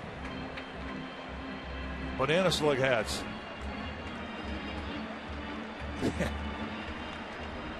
Yep. Very odd. So Sammy the Banana Slug, thanks. We'll keep it around. Giants win today. Giants win today. We'll wear it every We'll keep game. it around. I'm wearing it at home. Keep it around. 0-1 to Cabrera. Up the middle and a base hit. So Cabrera is now 1 for 3. Bringing Buster Posey to the plate.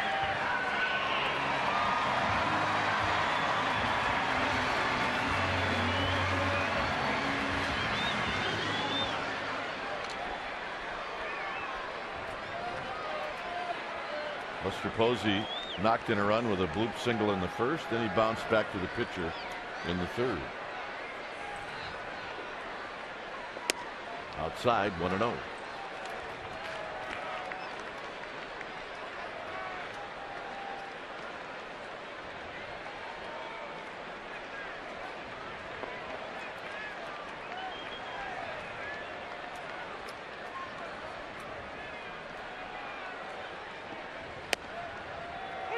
So Wainwright just brought that one in just a little closer to the edge of the plate, and he gets the call.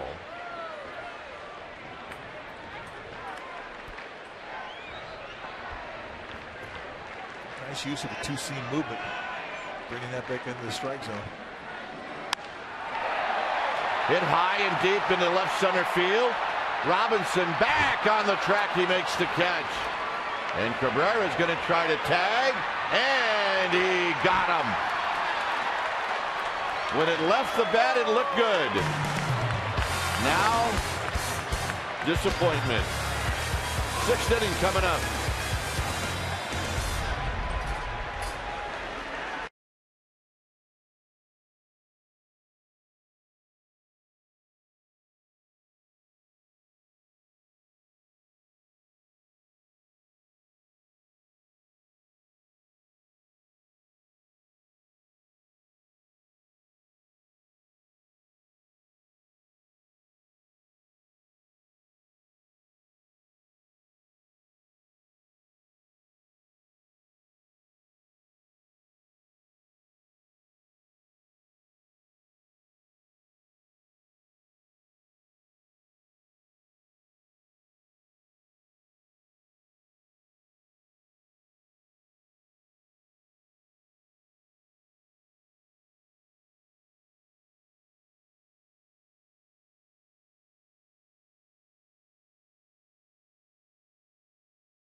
Comcast Sportsnet Bay Area is brought to you by Wendy's.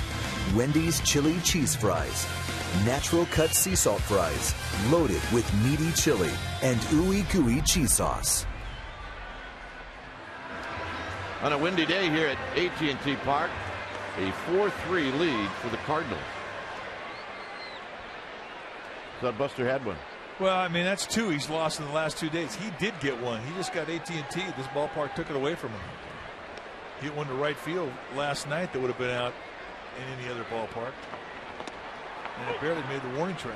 So, I mean, it does wear on you, especially when you know your team's counting on you to be the guy that can hit the ball out of the ballpark.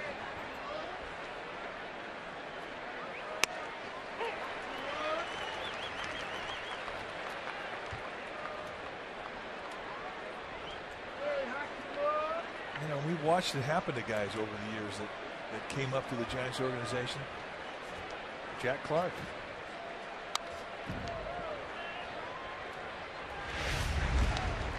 Let's take a look at where he hit it. I mean, that ball was stroked. And lying about right here, it hits a wall and just comes right back into Shane Robinson. I mean, you know if you get it or not. Michael Kadire did that the other day with the bases loaded when Colorado was in town. All right, on the 6-3 putout, let's go to Amy G. Well, Dwayne, Connie Bennett, a Giants fan, was treated to a field visit today and a meet and greet with Barry Zito. And gentlemen, she deserved it. She is a breast cancer survivor and chosen as the Giants' honorary Batgirl. That's a program that MLB promotes to bring breast cancer awareness. Connie received news last week, gentlemen, this is a tough one, that the cancer has returned. It's in her bones, but she is undeterred. She's decided to raise funds for those who are dealing with cancer. She said nobody budgets for cancer, and ain't that the truth? Barry Zito was one of the judges on the panel. He said he was honored. He lost his own mom to cancer. Gentlemen. All right, thanks, Amy. Here's Wainwright. 1 ball and 1 strike. Wainwright has struck out twice. And that for Kane, pitch number 108, misses 2-1. Well, it's going to have to be a pretty clean inning for him to stay out there. I don't think Boch is going to let him get back into a stretch.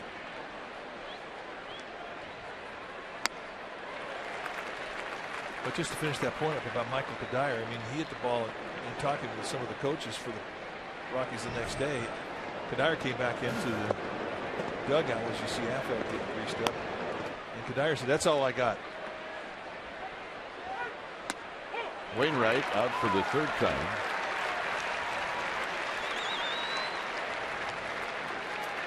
And that'll bring up Schumacher.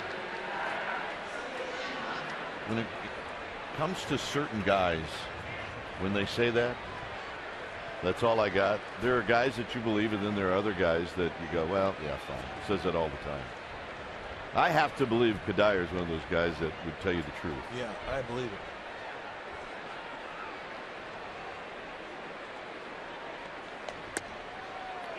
Schumacher is 1 for 3.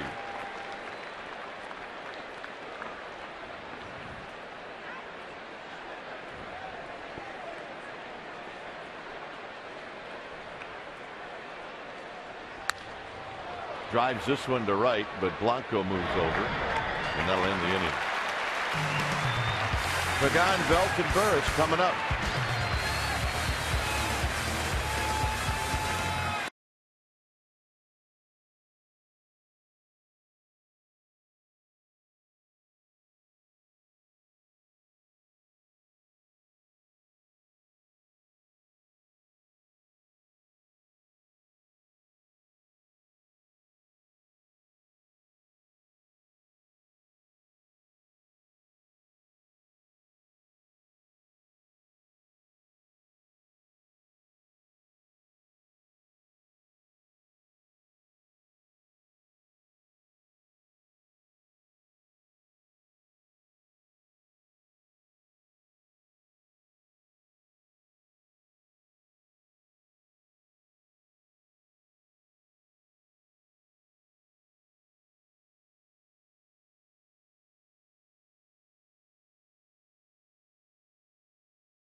now it's time for Coors Light Freeze Cam. We go back to a foul ball that was hit up in the stands, and we're going to keep an eye on one particular gentleman right up here.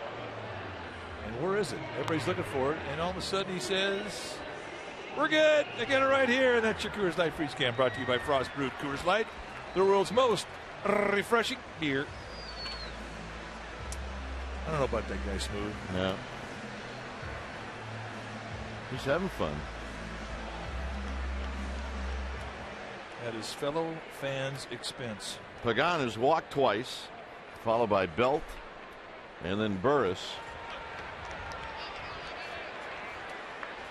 Wainwright has thrown 90 pitches, and we're going to see some bullpen action for the Cardinals as Pagan fouls it out of play.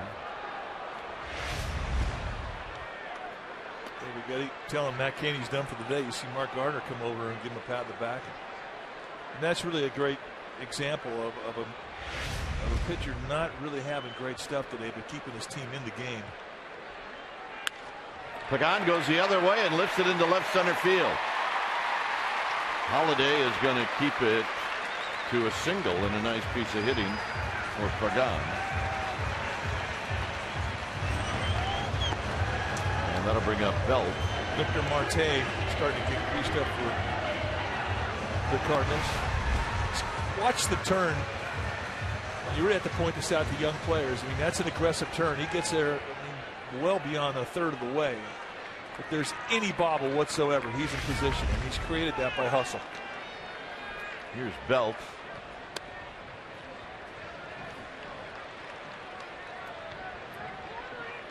Belt has bounced out and he's walked.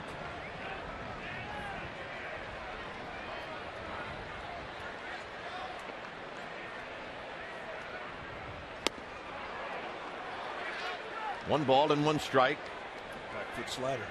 Expect to see that again if this at bat goes a few more pitches.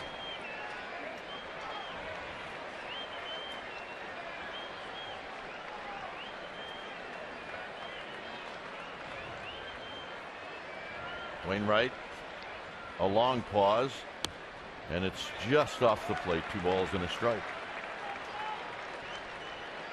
Well, maybe you see it here.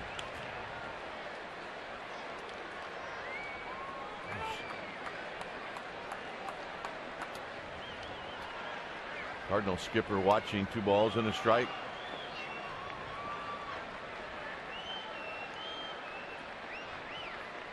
On the ground, and this is down the left field line. How about that? It rolls over the bullpen mound, juggled a bit by Holiday, and into second base is Belt with the double. As we're going to watch this guy swing the bat, I mean, he goes to left field a lot. I think you saw this off-speed pitch early. Stays back, just slaps it down the line. Not a lot of swing on it. Very, very compact hack. But he hits it away from the defense as they had David Freese well off the line. Garrett Lilliquist comes out.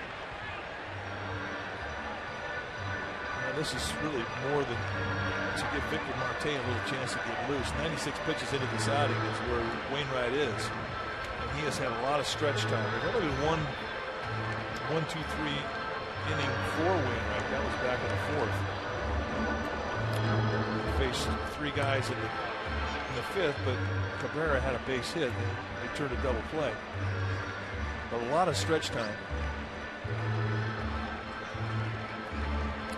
Well, if I were the Cardinals, I would keep an eye on a safety squeeze here.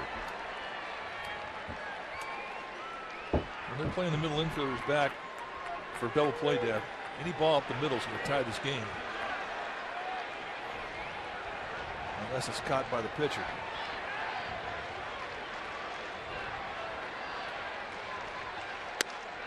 No balls and 1 strike.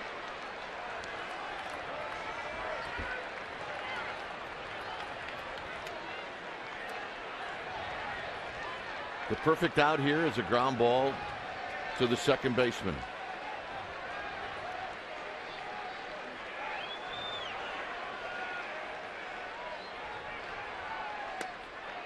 Trying to go front door with that sinker. Well, I'll give Wainwright credit. He didn't have the stuff he used to have. He may end up very well having the stuff he used to have, but he can still pitch. Oh, he absolutely can pitch. And I think there's stuff out there for him yet. I mean, he came back in a pretty short time from that Tommy John. 1-2.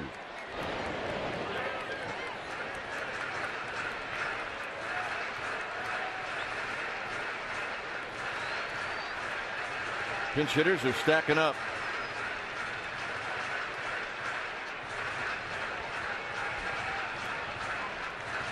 One and two to Emmanuel Burris.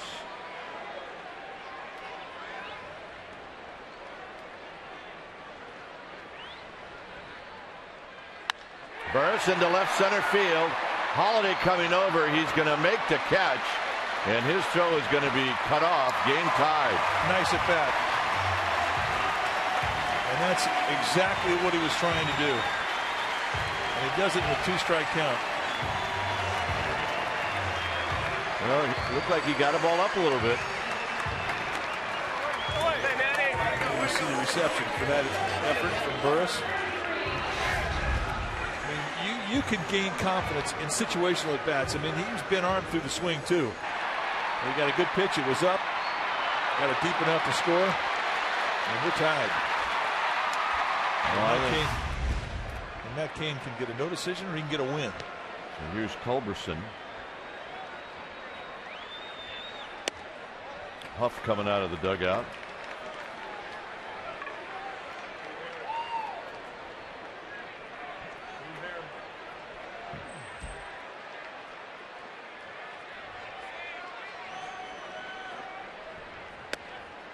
Culberson has bounced out twice. Well, a hit here would give Culberson a lot of confidence.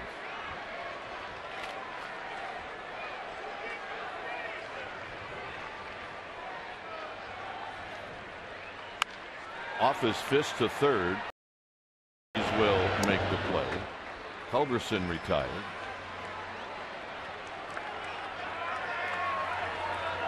And here's Huff. Well, Mike Matheny can pick as to who he wants to pitch to. You want to pitch to Huff? Well, we know one thing. It's not going to be Adam Wainwright who's going to pitch.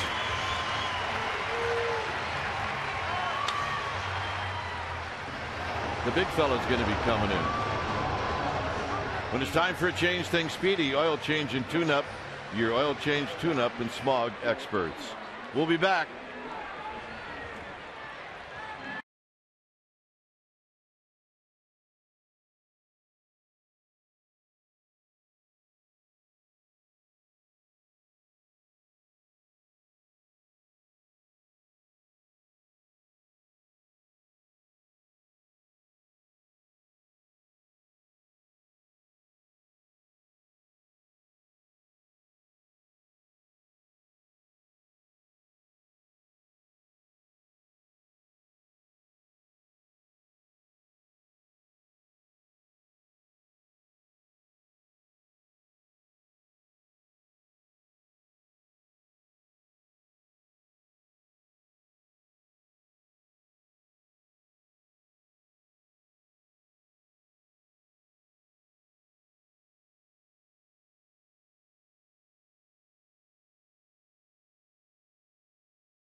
Aubrey Huff checks in. He's going to pinch hit.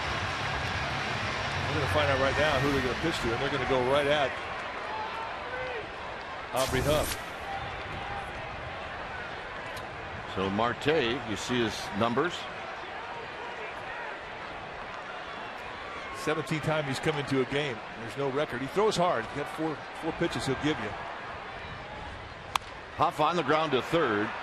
Freeze will take his time in the dirt, and it gets by everybody into the seats, and the Giants take the lead.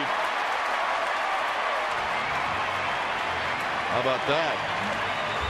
I did not see that coming. I didn't either. Neither did David Freeze. So Aubrey Huff jumping on the first pitch that he saw from Marte.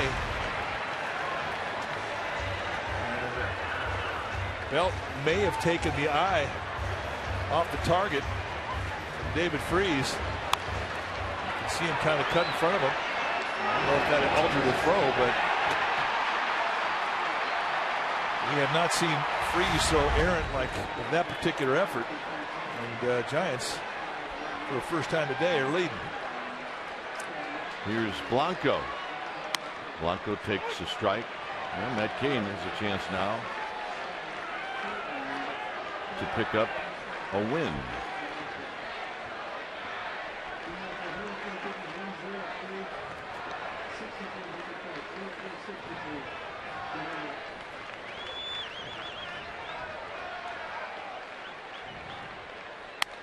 Outside.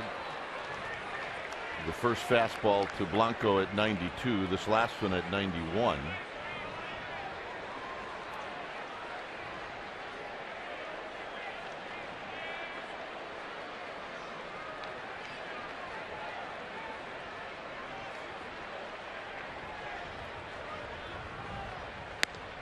Two balls and one strike.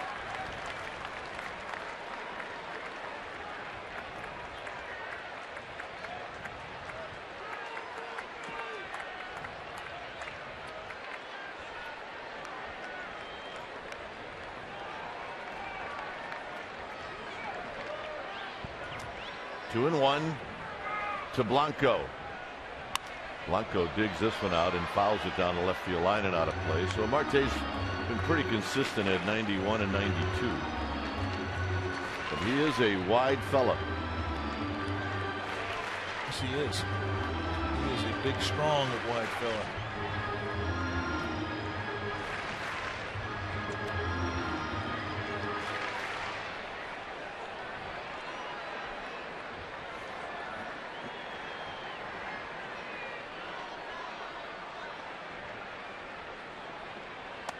Not close. 3-2. Pagan opened the inning up with a single, and then Belt an opposite field double, a sacrifice fly, Culberson a ground ball, and then the error by Freeze, allowing the tying run to score. Here it's 3-2. And Crawford's going to hit.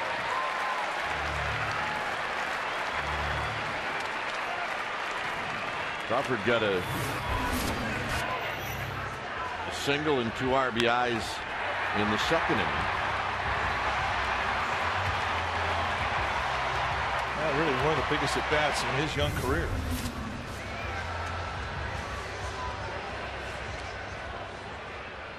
I think he likes that second spot in the lineup. I think he does.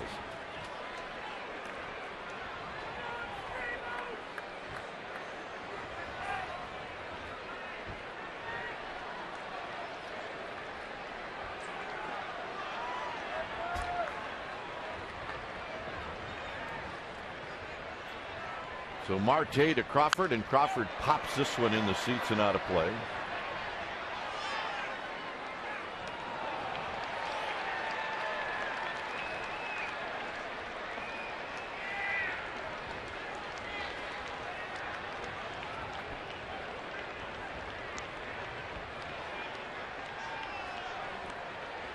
No balls and 1 strike.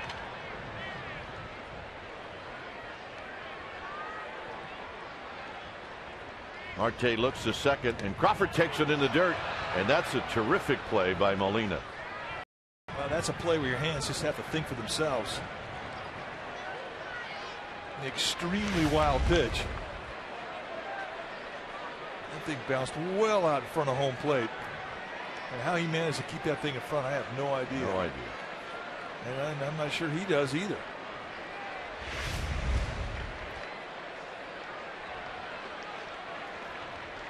So it's 1-1. And a breaking ball, 1-2. Saw the patch on the chest protector for Yadier Molina. It's the gold patch that Rawlings gives to Gold Glove winners.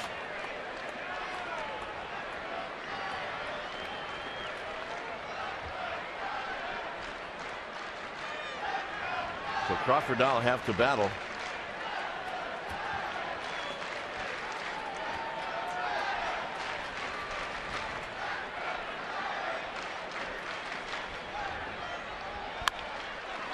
Popped shallow left field. Holiday comes racing in and moving out and making a running catch is Descalzo to save a couple of runs. So nice play by the Cardinal shortstop. Giants now take the lead.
On the upper deck? No way!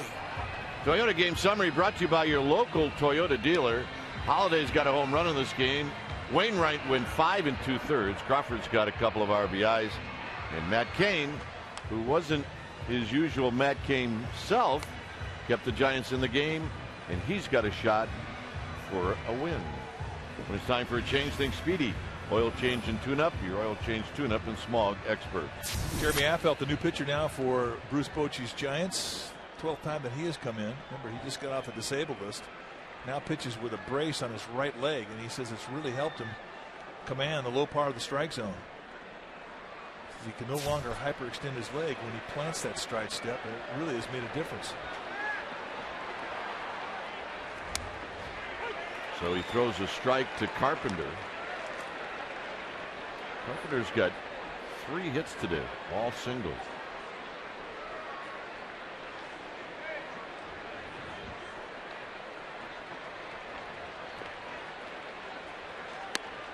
And a quick 0-2.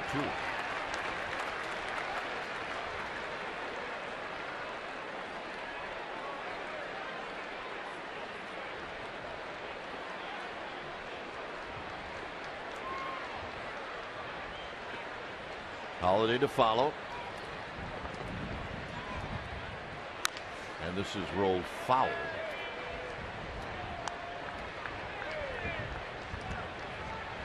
Activity now that Cardinals bullpen, they've got Kyle McClellan, the right-hander, up. It is a bullpen game. A lot of pitches from both starters today. Yep.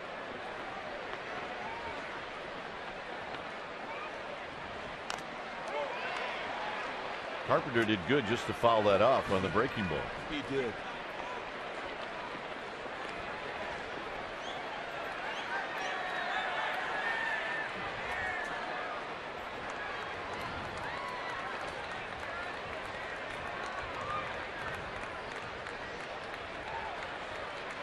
0-2.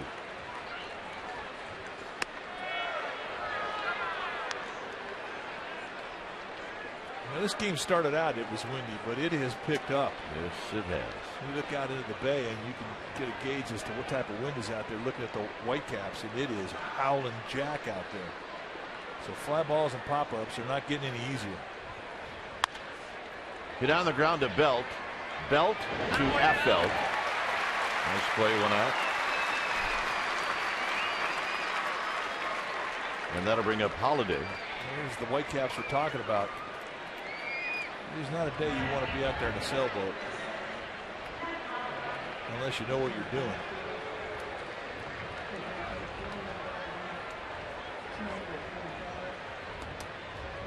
The duck boat.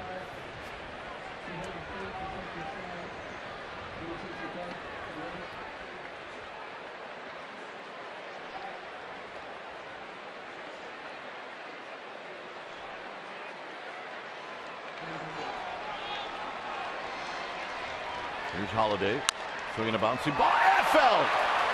Affeld will underhand it to Belt. How about that?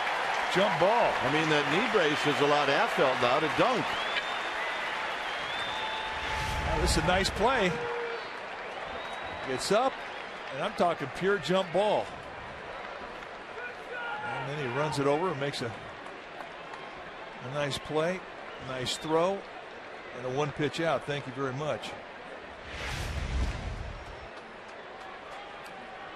Affeld a chance to catch his breath. Here's Lance Berkman with Romo now in the bullpen.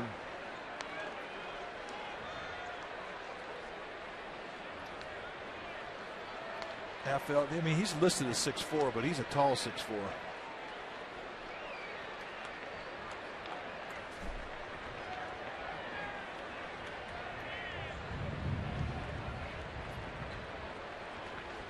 Berkman takes a fastball on the inside corner.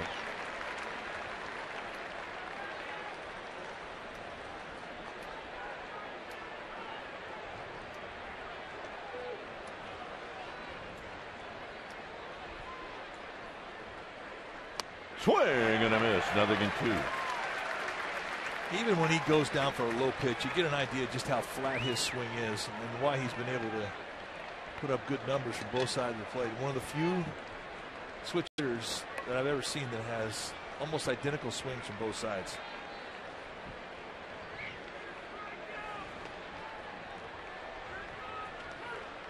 Outside to Berkman. It's 1-2.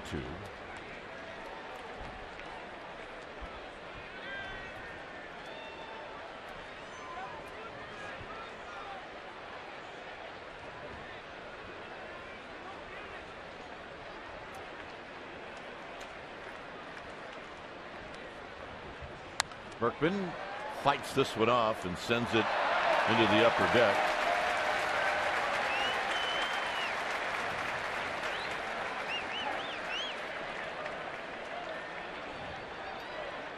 Hey, you got one of these? I didn't think so. It's not good luck to tease your fellow fans. It is not. Not when they're family members. Low to Berkman.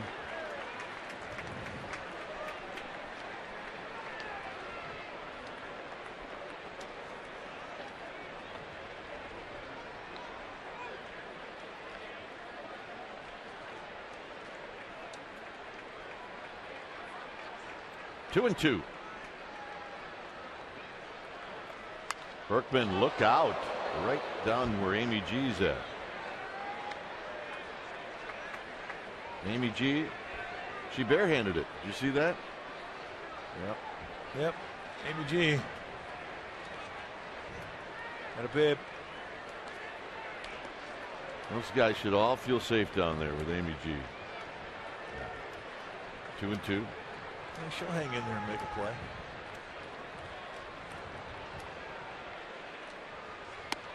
Three and 2.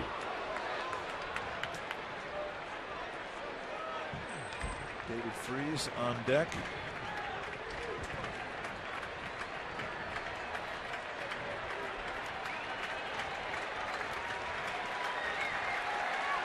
Posey wants a fastball away. Chopped to Crawford. Well, ball stays down on Crawford, but he hangs in there.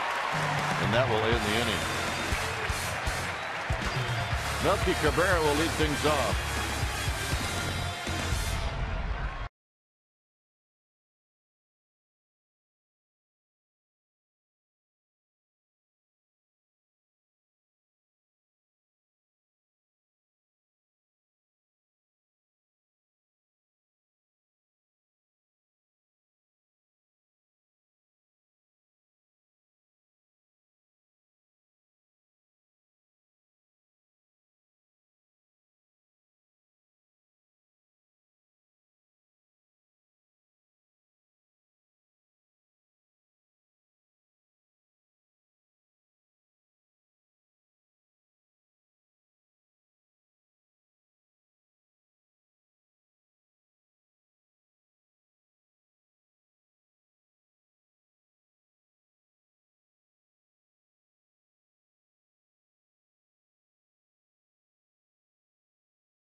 A Brian Wilson Gnome presented by Comcast Sportsnet Bay Area. There are a few tickets remaining, and this is going to be one of the hottest Giants giveaway of the season. So go to sfgiants.com to get the tickets. I mean, this is quite a bobblehead. Well, it's not a bobblehead, but it's a little doll. It's a gnome. Come on. And Brian Wilson will be here helping us broadcast that ball game. So I know where I'm putting mine. Where? On the dash. On the dash of his car. First pitch hit into center field. Cabrera off of McClellan. And in center field, it's Robinson who puts it away.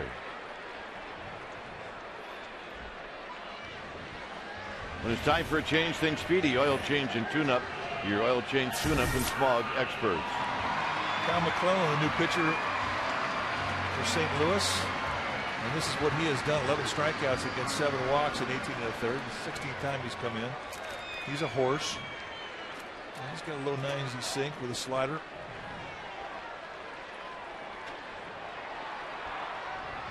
And Sergio Romo heading down to the Giants bullpen.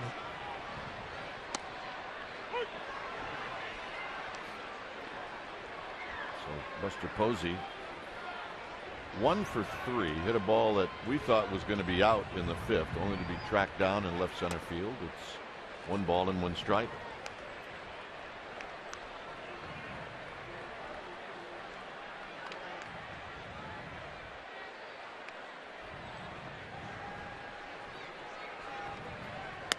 Outside corner, 1-2.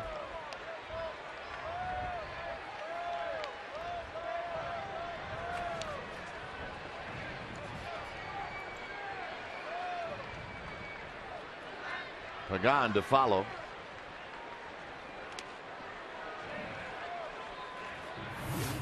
Well, suppose he hit one late in the game. He got all of it to right field, and it just died. That was the first time I think we've ever seen him have Gumby shoulders. Yeah. Today in the 5th inning, he does this. I mean, he hits that ball right on the screws, and again, it's a big league hang with him.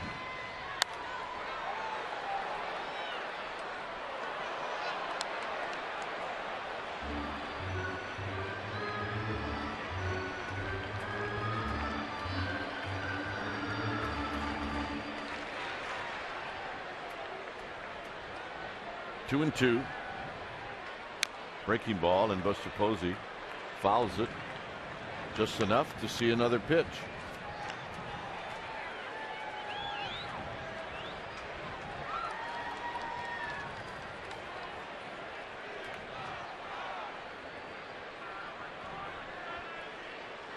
On the ground and a base hit for Buster Posey into left field. So Pagan out and 1 aboard.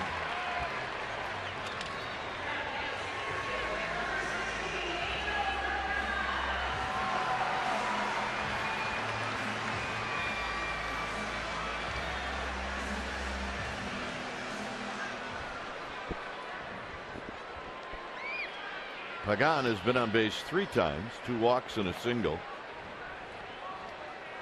He scored the tying run on a Burris sacrifice fly in the 6th.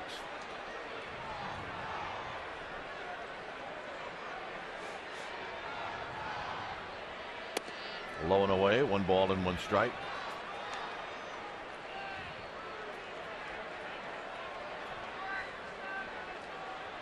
You look at Buster Posey, you say, well, he's not much of a chance to steal here, but we said that, and you watched him steal third base earlier this year.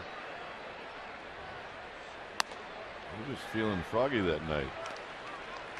So you never know. Well, forget about the fact that he was out.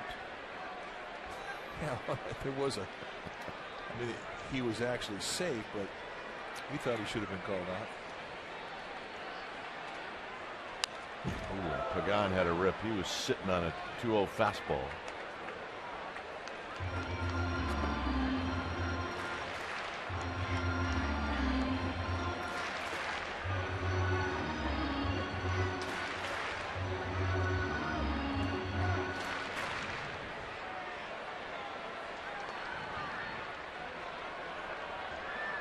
Two-1 to Pagan. Tough pitch to hit right there. Yeah, that's a low Dana Demuth strike. 2-seamer right on the inside corner, stuck nicely with the reception by Molina. Hand did not move.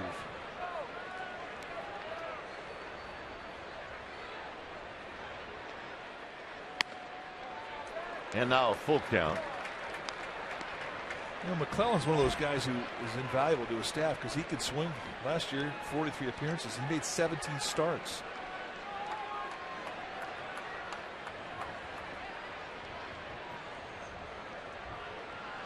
The payoff. No swing. How about that? Thank you very much. Angel Pagan been on base 4 times today. 3 walks and a knock. Let's look at the check swing on the 3-2 fastball. Did he go? You know, it was a good sell job. Mike Matheny not buying that call by Doug Eddings, the third base umpire. Well, we think he called it right.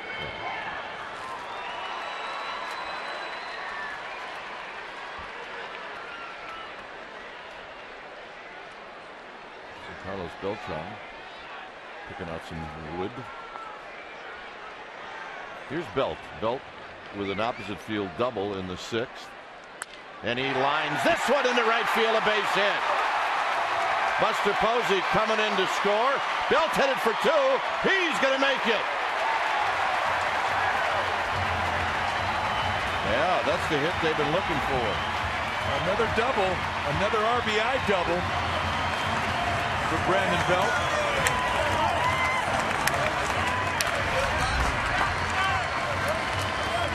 Fastball out over the plate at the knees, and Belt takes it right back up the middle, just over the arm of Skip Schumacher. An easy score for Posey. A good heads-up running from the backside with Belt to take that second base, and that's going to alter the way that this defense plays. They got to come in now.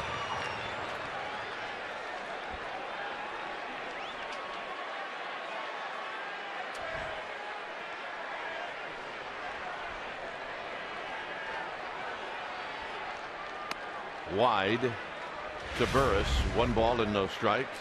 A bit of a late slide here. He jams the bag with that front foot.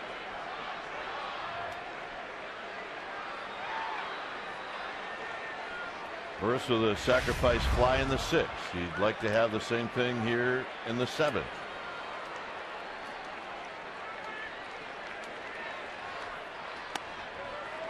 Bit of a hanger, and it's 2-0. Molina's going to go out.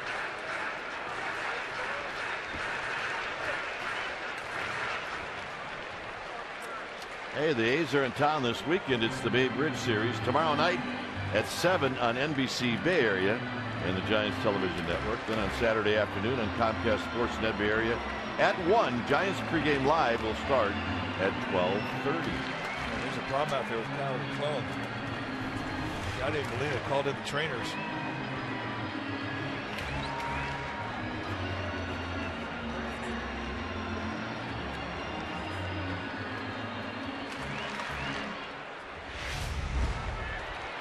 This is the last pitch.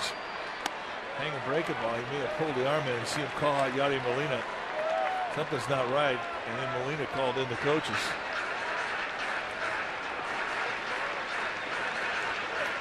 And now they're trying to find a reliever.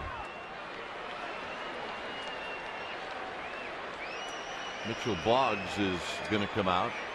Okay, that's one of the roughest feelings there is right there. When you know something's wrong. You can either hear it, feel it.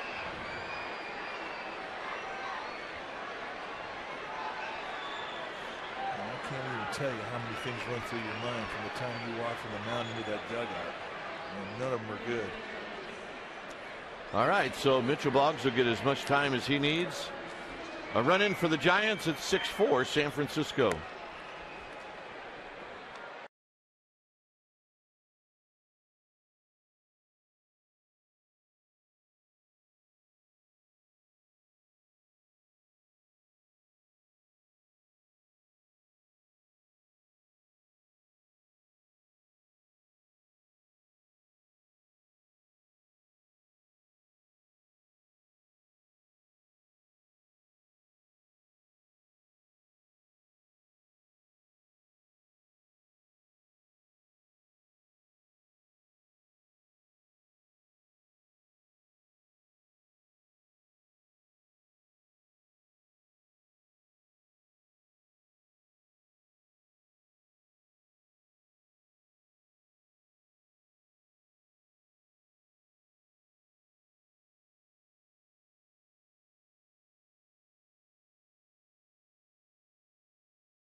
Some of what you have seen happen today here at the ballpark. Giants with a 6-4 lead.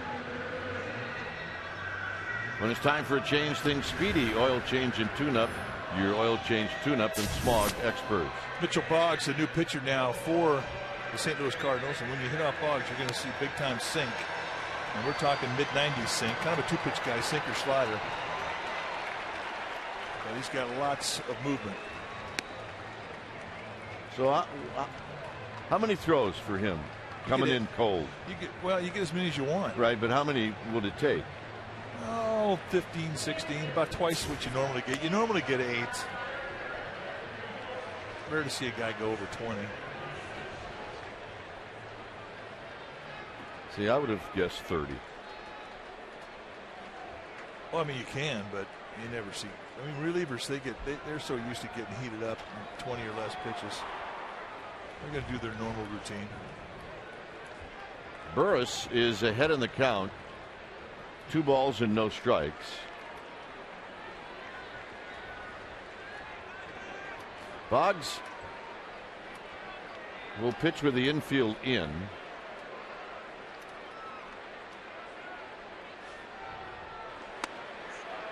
With first base open, I'm watching Nate Sherholtz creep up the top step of the dugout, and that would be quite possibly for Culberson.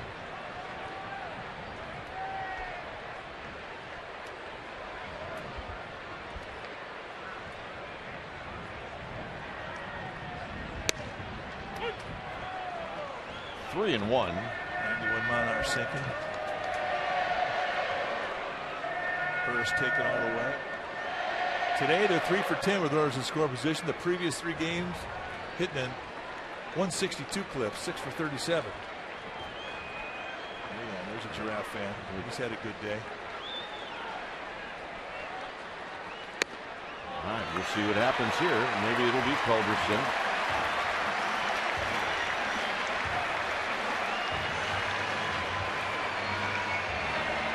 I think they kind of have to have Culberson take this at bat. If the pitcher on deck, pitcher spot on deck, that would probably be where they would use Sherholtz. But with Joaquin Arias still nursing a sore wrist when he was hit on the wrist the other night, they don't really have a lot of options in the infield position.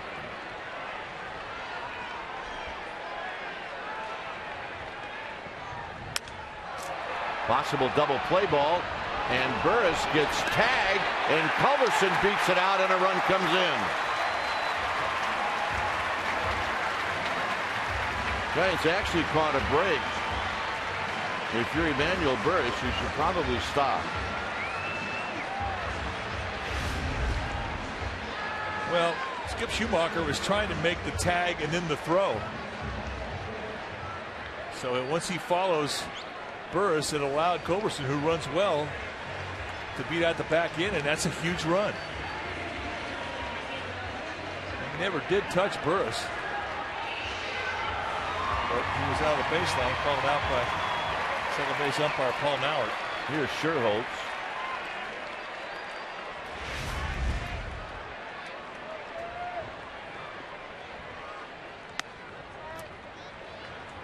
Sherholtz 1 for 4 yesterday.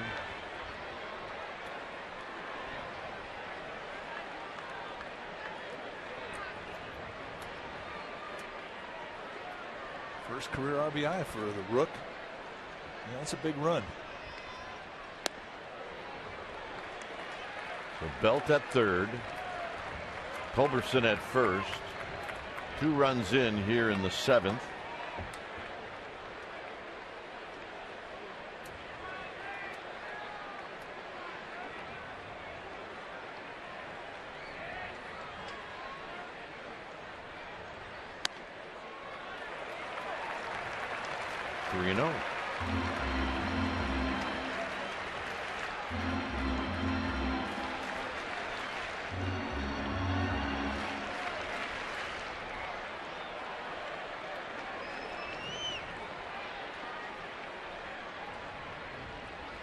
Sherholtz waiting, and he takes a strike.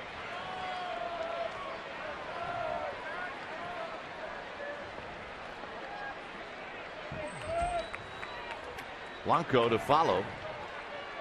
Giants with a 7-4 lead here in the 7th inning. And Blanco's going to hit with the bases loaded.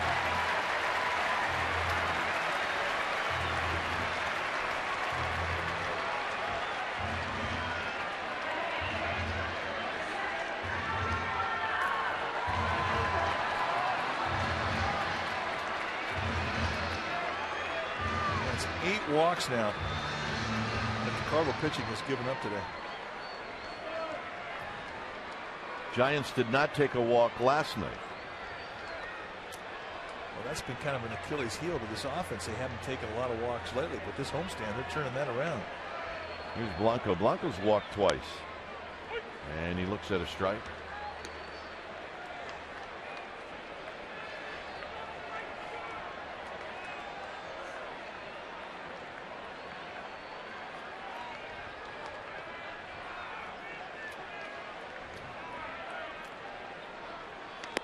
Swing and a miss. Nothing in 2. That's a good changeup right there.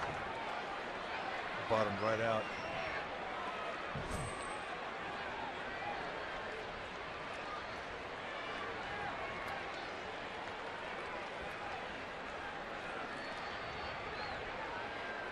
So now Blanco has to fight with the bases loaded. And he got him. Giants score pair. 8th inning coming up. Belt with his second double of the ball game here in the 7th. Giants lead 7-3.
the 8th inning.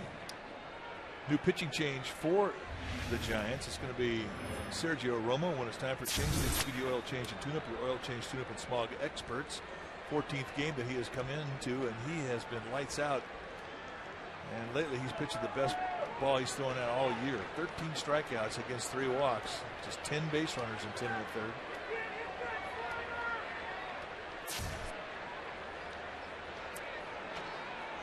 So here's David Freese.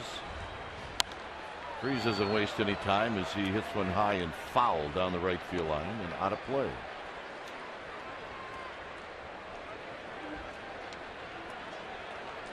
Nice play.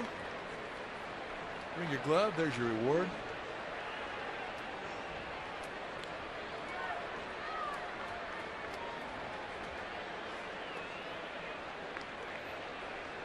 Romo with the 0-1 pitch to Freese, and it's low.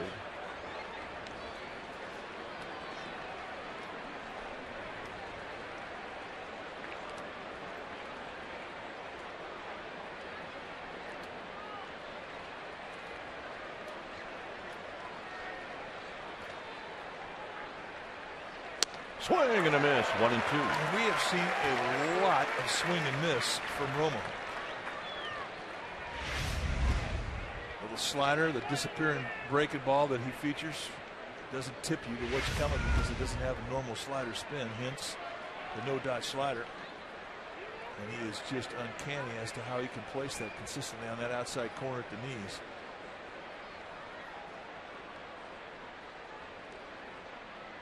And the 1-2, and he got him. All right, let's check in with Amy G. All right, Dwayne, June 2nd, the Giants are hosting their annual Junior Giants Glove Drive, and the Giants are asking all fans that day to bring a used or new glove or $10. And if you're not able to come to the game that day, you can still donate at juniorgiants.org. More than 9,000 kids in the Junior Giants program do not have a glove to use, and $10 will buy them one. And gentlemen, I'm bringing a glove and I'm keeping a glove to sit here in this camera well. Yeah. Bring one and donate one. Absolutely. To center field. Pagan back. It's starting to drift. It is gone. Molina with his 5th of the year to straightaway center field. And it's a 2-run ball game. Boy, it almost shocks the whole stadium when Romo gives up a long ball. First pitch fastball up at the belt, and Molina gets extended and takes on the big part of the yard. Wow, that's an impressive at bat. They don't go quietly, do they? They do not. Here's Descalzo, 1 for 3.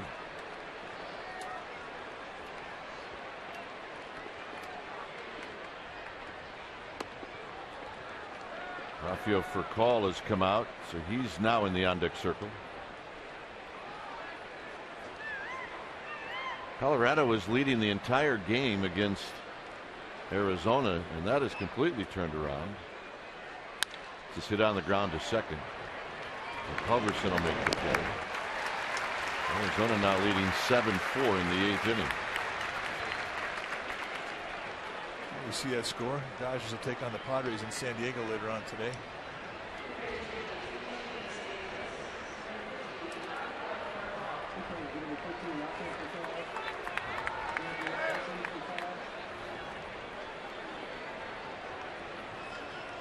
Well, that's your reward for hitting a home run. You get to come back in and strap it on. Hey, the gamer baby's here. Raise him right. Oh, yeah. Good book, Giants. Here's Furcal.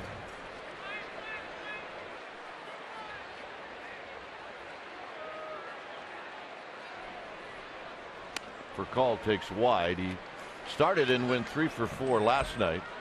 Scored a couple of runs. By the way, the home run off of Romo is the first one he's given up this year. First run he's given up too. He's got his ERA going now. 2-0.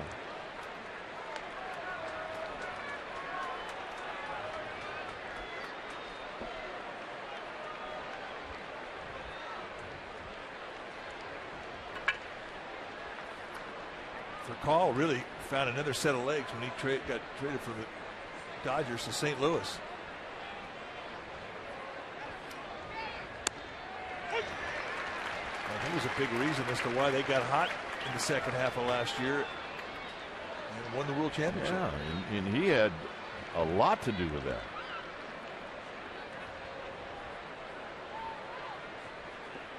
Good player. Had a nice career.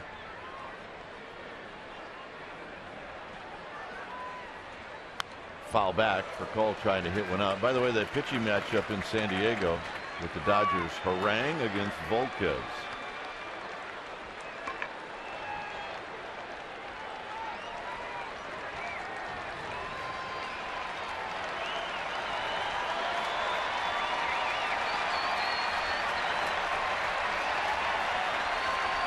So it's 2-2 to Furcal.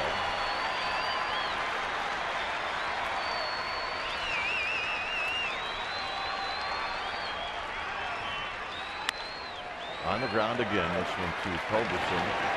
So Romo gives up the run on the home run. Giants aren't coming up. Crawford will bat first.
Baseball on Comcast Sportsnet Bay Area is brought to you by Jack in the Box. Right now at Jack in the Box, you can try the new Chipotle Chicken Crumb. Make it a combo with fries and a drink. Giants with a 2-run lead. They lead 7-5. And it's time for a change. Think Speedy Oil Change and Tune-Up. Your oil change tune-up and smog expert. Eduardo Sanchez, the new pitcher now. The second time that he has gone out there. And he's got good stuff. Low 3/4 release, mid-90s fastball. Hey, retirement day number 1. Very nice. Congratulations. Here's Crawford.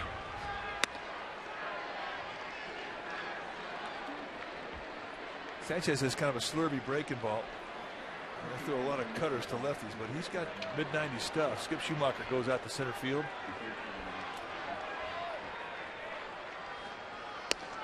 Crawford started out the game 2 for 2. Since then, he's popped out twice.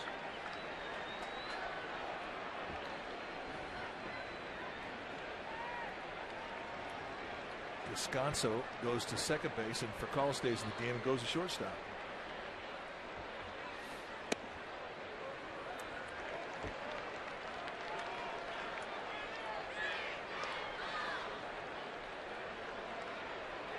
Melky Cabrera on deck.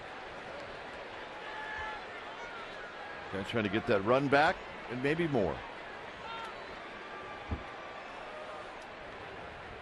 Crawford out of play. Club level. Look out.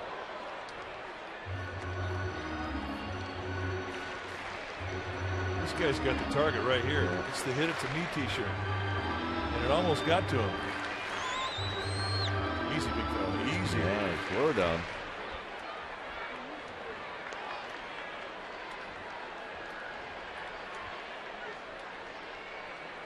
She's giving him some grief. Little pop-up out to Furcal. And Furcal battling the sun. My goodness.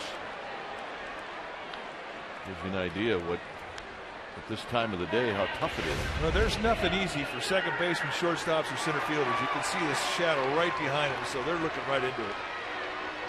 And you put a hefty wind, you kind of wonder as to why he's got no sunglasses. No glasses. Maybe he doesn't like them.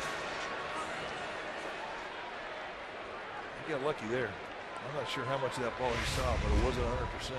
Cabrera's 1 for 4. That's what they're looking at.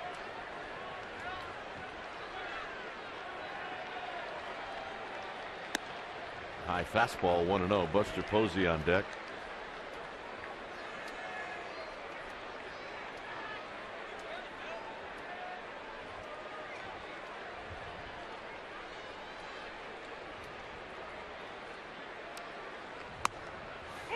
Dana DeMuth says that's good enough for me. 1 ball and 1 strike. Definitely a pitcher strike, and there's been a lot of them today. Santiago Casilla getting greased up. He will pitch the 9th.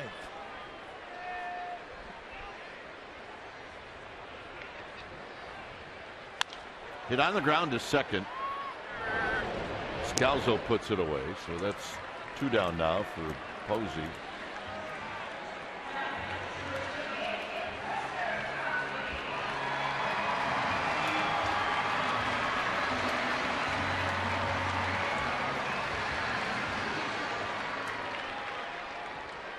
Couple of singles for Buster Posey. He's knocked one in. He scored a run.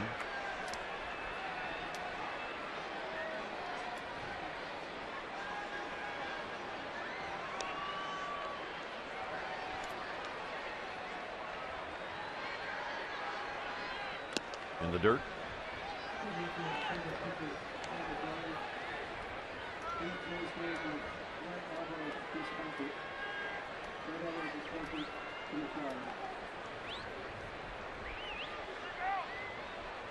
Posey takes ball 2.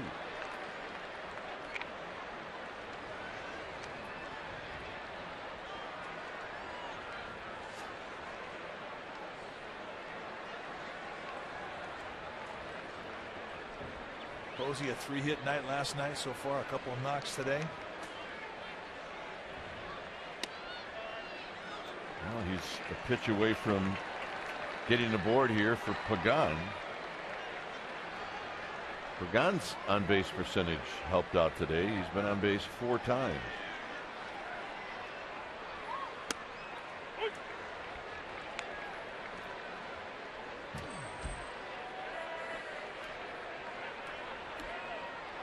So it's 3-1 to Buster Posey. And the walk.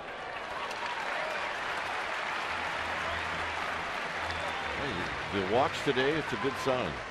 It really is a good sign. You're a team that doesn't hit for a lot of extra base hits. Kind of a singles team. Walks become important to keep that line moving, as Bruce Bochy likes to call it. So it's a 9-walk day for him today.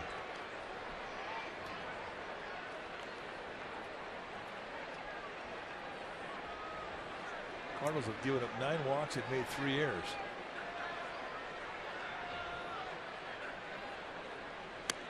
Right there at the knees to Pagan.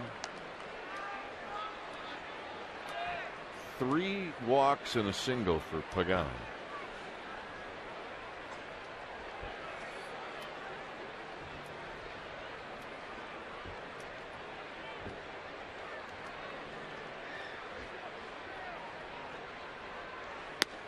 And a quick 0-2 from Sanchez.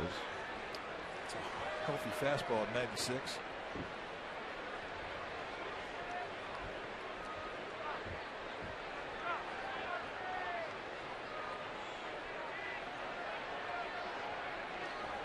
easy day for hitters.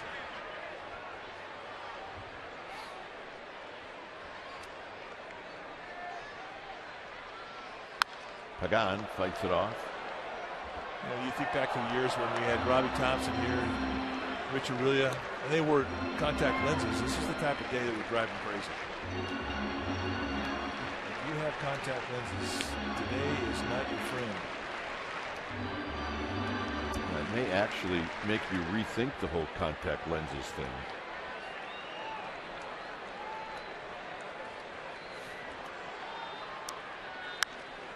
Well, Pagan's got a battle going. Stay tuned for the post-game wrap in just a bit. But maybe more important, Mike will be on talk about the game with Murph and Mac tomorrow morning on KNBR 680.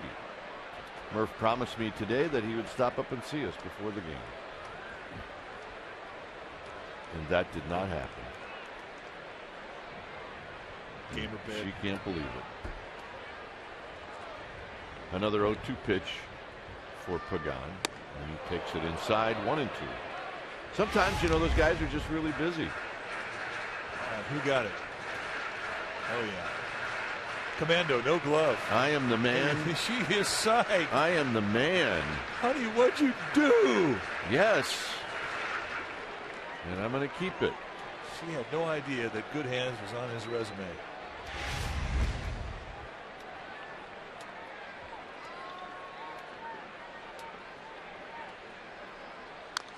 Fouled again. So if you could tomorrow morning, just mention that to Murph. Yeah, I will. And Matt.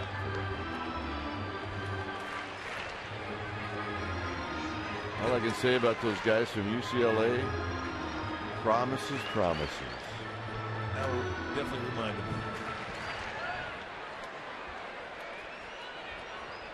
One and two.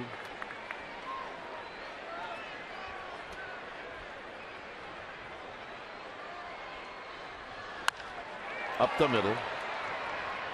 Scalzo will go to Fakal to end the inning. Top of the ninth coming up. 7-5 Giants.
On Comcast Sportsnet, part of the NBC Sports Group. 7-5 Giants. We're going to the top of the ninth inning. That means it's time for the Giants closer, Santiago Castillo, when it's time for a change. Big Speed oil change and tune-up. Your oil change, tune-up, and smog experts. And this is what he has done as he enters a game for the 18th time this year. 8 for 9 in save ops. Going to with a 1.84 ERA. Fastball, mid-90s, curveball, slider. And he will 2 and 4 seam the fastball. And he's facing Carlos Beltran, a pinch hitter here in the ninth. And the first pitch is just high. 1 ball and no strikes. Schumacher. And then Carpenter.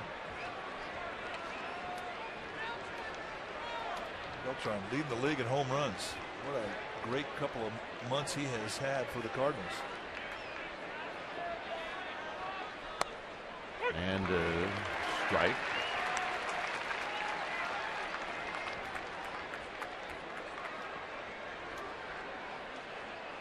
And in the absence of Albert Pujols, he's really putting up Pujols numbers. Cardinal Pujols numbers. 1-1 pitch. Just high. 2 balls and a strike. All two-seam fastballs coming out of the arm of Garcia.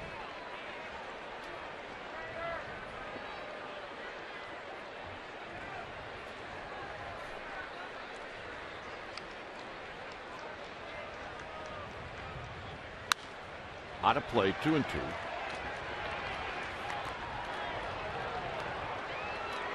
Garcia checked the velocity. He knows he's got a good fastball. And guys who have good fastballs, they will check. Yeah, Jamie Moyer doesn't look. There's nothing there.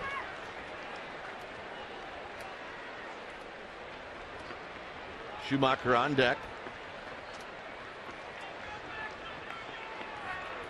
Beltran pops it up. This is going to be tough. Remember how tough it was for Furcal? And Crawford hangs in there.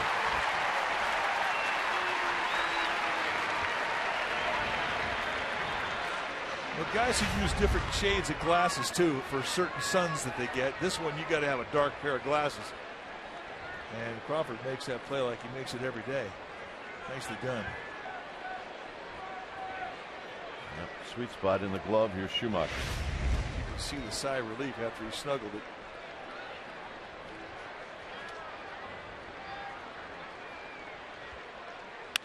Schumacher off his fist and out of play. It's 0-1.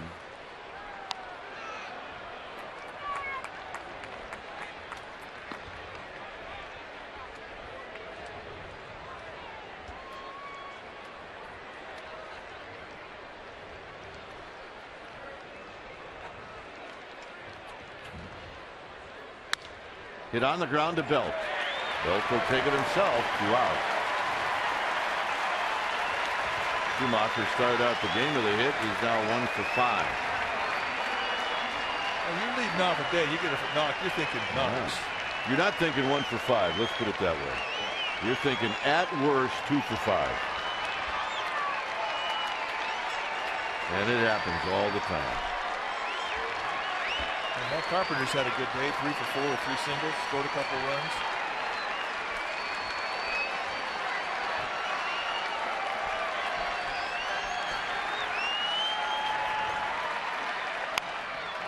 Off the end of the bat.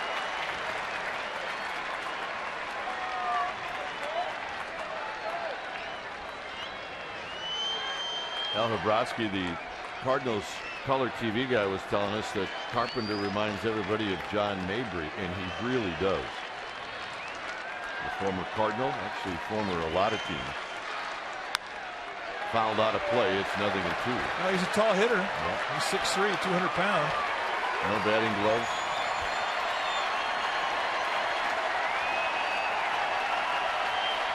$41,225 now standing. Well, this is your reward if you're the closer.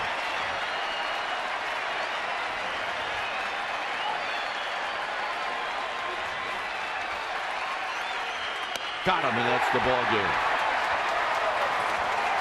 So the Giants needed a win to split the series, and they get it today.